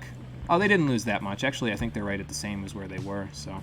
But they lost to Oralek. That's what happened, so they, yeah, they didn't get to fight us. And they basically got skipped over. So that's great. It's actually funny because if you skip over them like that, it actually kind of skews your record towards them. So sometimes they even end up being the next opponent that you fight in the following cycle because you skipped over them due to the Oralek intervention here. So he may have done them a favor despite the fact that he beat the shit out of them. At least a favor that they'll have to be paid later, anyway. Let me go see if there's any more landmarks down here to look for the book. Oh, there's an imp there. I think if you run into imps, because you'll occasionally see them flying here, but if you run into them, they, like, explode. Which is kind of gruesome, if you ask me. I don't want to do that to Tizo's brethren. That's not good. So I will attempt to not kill any imps on my way through here. Especially since one of them might have been a messenger imp that would help us out, but yeah. Anyway. Yeah, all the other triumvirates appear to be taking their leave for now because they're not involved in the liberation rite, so we'll just head up there so that they're not waiting for too long, and neither are we. We got Tizo will gain favor from the scribes here, and if we go here, Ruki will gain favor from the scribes. We didn't go up here before, so I'm gonna go here, actually. Sorry, Tizo. I love listening to Tizo talk, because you obviously don't get to hear him talk very often, but yeah, we're gonna see about this instead. Okay, yeah, we gotta liberate one other person among our group. But first, the Beyonder Crystal seeks Bertrude, and we can seek the Imp Scribe's favor. So that means Sandra has something new for me. Let's give Bertrude the Moon Crest now that she is actually able to fight and not have banishment sickness anymore. And we'll see if we can do her scribe trial, and after that we'll call it a day. So, and then we'll go to the trial itself in a little bit. How does the introduction of the true Nightwings play into the plan? Well, I can assure you that it is not a good thing. They're a bit of a monkey wrench in the plan, that's for sure. And if Oralek's mind is filled only with his vengeance for all that has happened to him, it probably won't work out too well if he gets liberated. So, thankfully, he's not on Volfred's planner right now, so that means he won't be participating in a liberation rite for now. Just you wait. Sandra, I have a lot on my mind, but I'd rather hear what's on yours since we haven't talked in a bit. What do you mean, why am I doing this? We're friends, aren't we? I mean, at this point, I would imagine. Sure, but that's a laugh of pity, not a laugh of true laughing. If I come here, we can laugh actual laughs, Sandra. What do you mean? I think Sandra knows what's up as well. The game hasn't quite revealed its hand yet, but it's hinted at it. What do you mean? Well, that's unfortunate. How can you know this from inside of here? I mean, I don't know if she knows it. It might just be a hunch, but nothing good can come of this. That's all I know. Well, I can understand that. I wouldn't want an eternity of solitude either. It's probably part of the reason why I keep coming back. It has nothing to do with pity. I just... don't want you to have to experience that. That sounds like a fate even worse than the fate that you're already in, and the one you're already in is worse than death, so...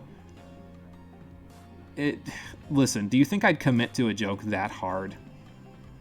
I can't even laugh it off. I can't even commit to a joke that's like half as difficult as that, so I end up laughing it off, so... I mean... Whoa, okay. I think the Beyonder Crystal's trying to take me out of here, but I ain't going nowhere, Sandra. This Beyonder Crystal be damned. I hope I don't shatter it by doing this, but I ain't fucking leaving. Not if it means that you're gonna be alone again.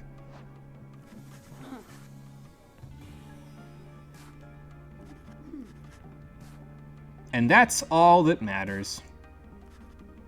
Yeah, I should probably leave before this thing breaks and then I can never see you again. Fair enough, I will do that. And, well, it has a scribe trial available, but the thing seemed to want me to leave, so maybe we'll save the scribe trial for in another time. So... I don't think that's quite all of Sandra's story, but I think that's most of it. I think she only has one other interaction after this that has to do with her story. And once you've gotten that one, I think you've exhausted all of her dialogue. She'll have more late in the game when you get close to the end, but I think she's mostly finished at this point. So, if he does get liberated, won't that make him not a dick when he ends up back in the Commonwealth? It depends on whether or not he forgives everyone for the fact that he was taken away from his liberation. And we have no guarantees that he'll become a nice guy just because he's doing that. I mean, look at how badly he stomped me in the right there. That's not someone who's going to show mercy when he leaves here. So it's a monkey wrench, like I said. He's a wild card. He's throwing a lot of randomness into this that I don't like, and I don't think Volfred likes it either. So we'll have to see, but I have my misgivings.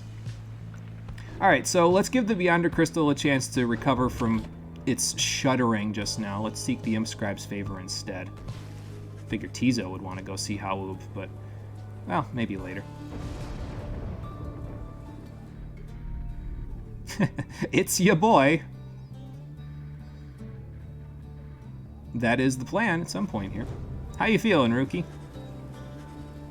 And we can pursue our vocations as well, but Rookie gained +1 quickness for the next, right? And I gained +1 to my throat wanting to fuck me up, so let me take a drink. We could give an additional quickness by studying the book. I don't know if I want to do that just yet. I gotta see. Excuse me. You forgot how much you love Guzma's theme? He is a very good meme. Yeah, Guzma's theme is pretty good. I enjoy it quite a bit as well, so. Rookie, how was your interaction with Haub? Oh, you're counting our soul, huh? Fair enough. Well, we've got a decent chunk of money, so hopefully a bit of stardust.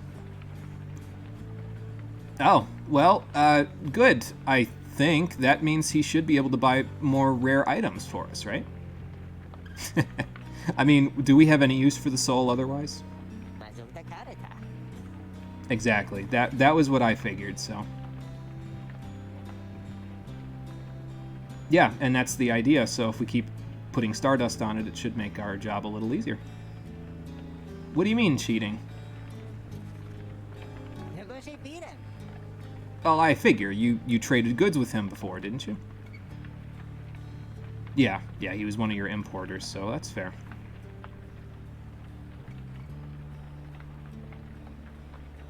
Well, good. I'm glad that you guys came to some arrangement, although it didn't exactly end well for you, so... Yeah, I imagine that he wanted you to go into business with him.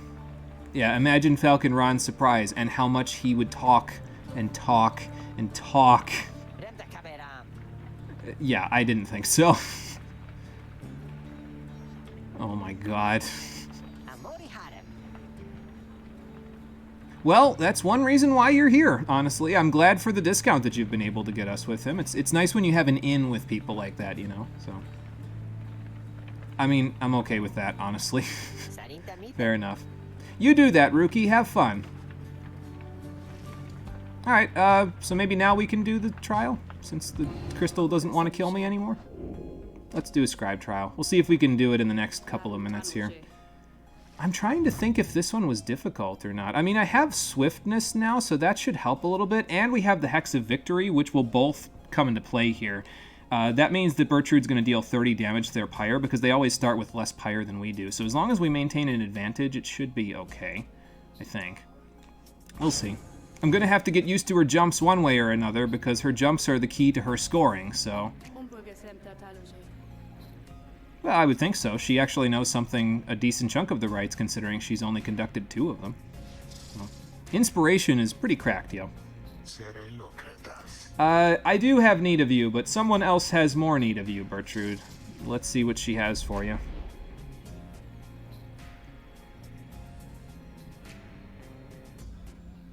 Yeah, and that's another nice thing, basically, is that her pounce allows her, like most jumps in the game, to get over the opponent's auras, which means that you can almost jump from behind cover in most cases and still get there. Okay, we still have to score 3 times, but still, it's not that much.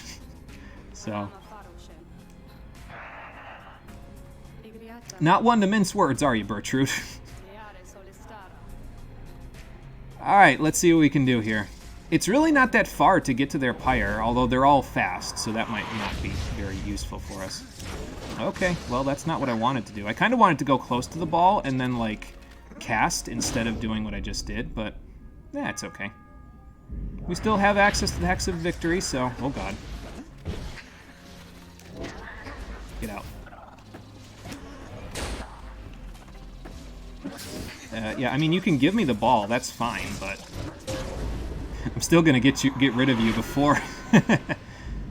So. Okay. Okay, I won't take that.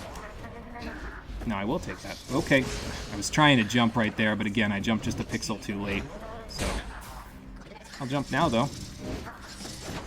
So yeah, you gotta kind of aim Bertrude a little bit, but she can jump from really far away and still hit the goal, so, oh god. I did the same thing. I moved into it. Well, that's okay.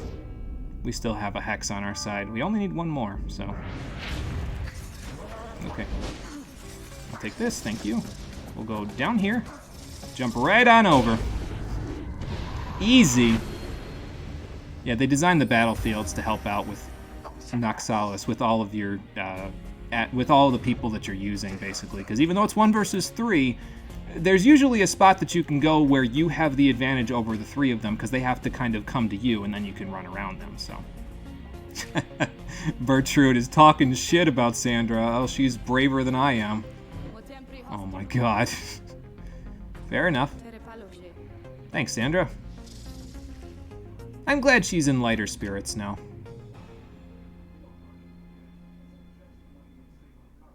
Yes, but will we join the stars, or will we join our friends up in the Commonwealth? Well, hopefully we don't die down here, because that would be us joining the stars. Maybe we'll get both if we make the Commonwealth a better place, though. But first... Yeah, well, you don't have to listen to her anymore. I, on the other hand, am kind of inclined to listen to her. Let's see what she gave us, shall we? She gives us Millet's Tail for finishing that one. It starts at rank 20, so you don't have to level it up, and it allows Bertrude to be a better attacker. It causes her blast to pierce through solid objects. It's not bad, actually, if you want to use her as an attacker, which, if you're going to get the power casting abilities on her left side of her tree, which causes her to shoot in a wider arc and faster, those are pretty good options to make her an attacker, but... Excuse me. Her quickness plus her pounce just make her too good of a scorer in my book to pass up, so I usually don't use this. I usually pass on it. Especially now, since I have all the good accessories or talismans that I already have. Like, the prayer beads are here, the luminous idols here, so yeah, it kind of is something that I usually pass up, so... The real question is, am I going to take Ruki in the next Liberation Rite, even though he just gained favor? Maybe I should have gone and gotten Tizo favor, because I'm probably going to take him. And Bertrude. And then I just got to figure out my third, but we'll get there. In any case, I think that's going to be good enough. I think we will proceed and see what we can do about our vocations on the next episode of Pyre the Stream Edition. Oh, no, we won't, because it didn't autosave. Well, we'll do it right now, then. And then we'll stop and continue our journey. So, let's mentor somebody. instead. Who am I going to mentor? Let's see here. Yeah, I don't think there's any way any of you will catch up. I could get Sir Gilman to rank 4. He's already conducted 6 rites. I mean, we're all pretty high on the rite amounts at this point, except for Bertrude, but we'll get her involved soon enough, so. She'll be in the next rite anyway, so. Yeah, I could get Sir Gilman to rank 4. I think I'll do that, actually. Let's get him to rank 4. Let's see what we can teach you, Sir Gilman. Well, it's good that you can understand your aura, because your aura is an interesting one, that's for sure. And I guess I can read it. An exile's wrongdoings manifest during the rites as an aura. Contact with an opposing exile's aura banishes the trespasser from this plane. For now. But in the meantime, Sir Gilman has gained 1,000 enlightenment. It's possible. I mean, he gave you one of his talismans through Sandra, so he could have taken an interest. Let's see what we can give you. Yeah, so now we can give him Vigorous Slash, which, since he's not going to have the Luminous Idol equipped, since he's pretty much going to be our prayer beads user for the foreseeable future, it's probably for the best that we give him Vigorous Slash, because then he can go to the ball, slash towards it, and then instantly recover all of his stamina so he can keep running, you know? So I'm going to grab this.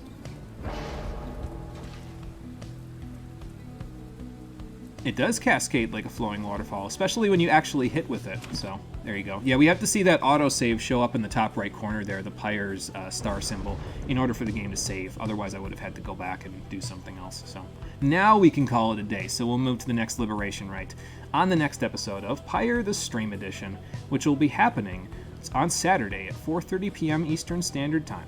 So, thank you for watching, everybody. I appreciate you coming out to Twitch and YouTube to check out the stream. And I'll see all of you on the next one, which, as I said, will be on Saturday at 4:30 p.m. Eastern Standard Time. Until then, everybody, take care, and have a good one. Man, for it being close to winter time in the game, it sure as hell isn't stopping raining, is it? I mean, it's 10th moon, so I suppose that's, like, October-ish. So I guess it's almost Halloween, so maybe it wouldn't snow just yet, but, it'll probably be snowing soon enough. Hell, it's going to be snowing soon enough in real life where I live as well, so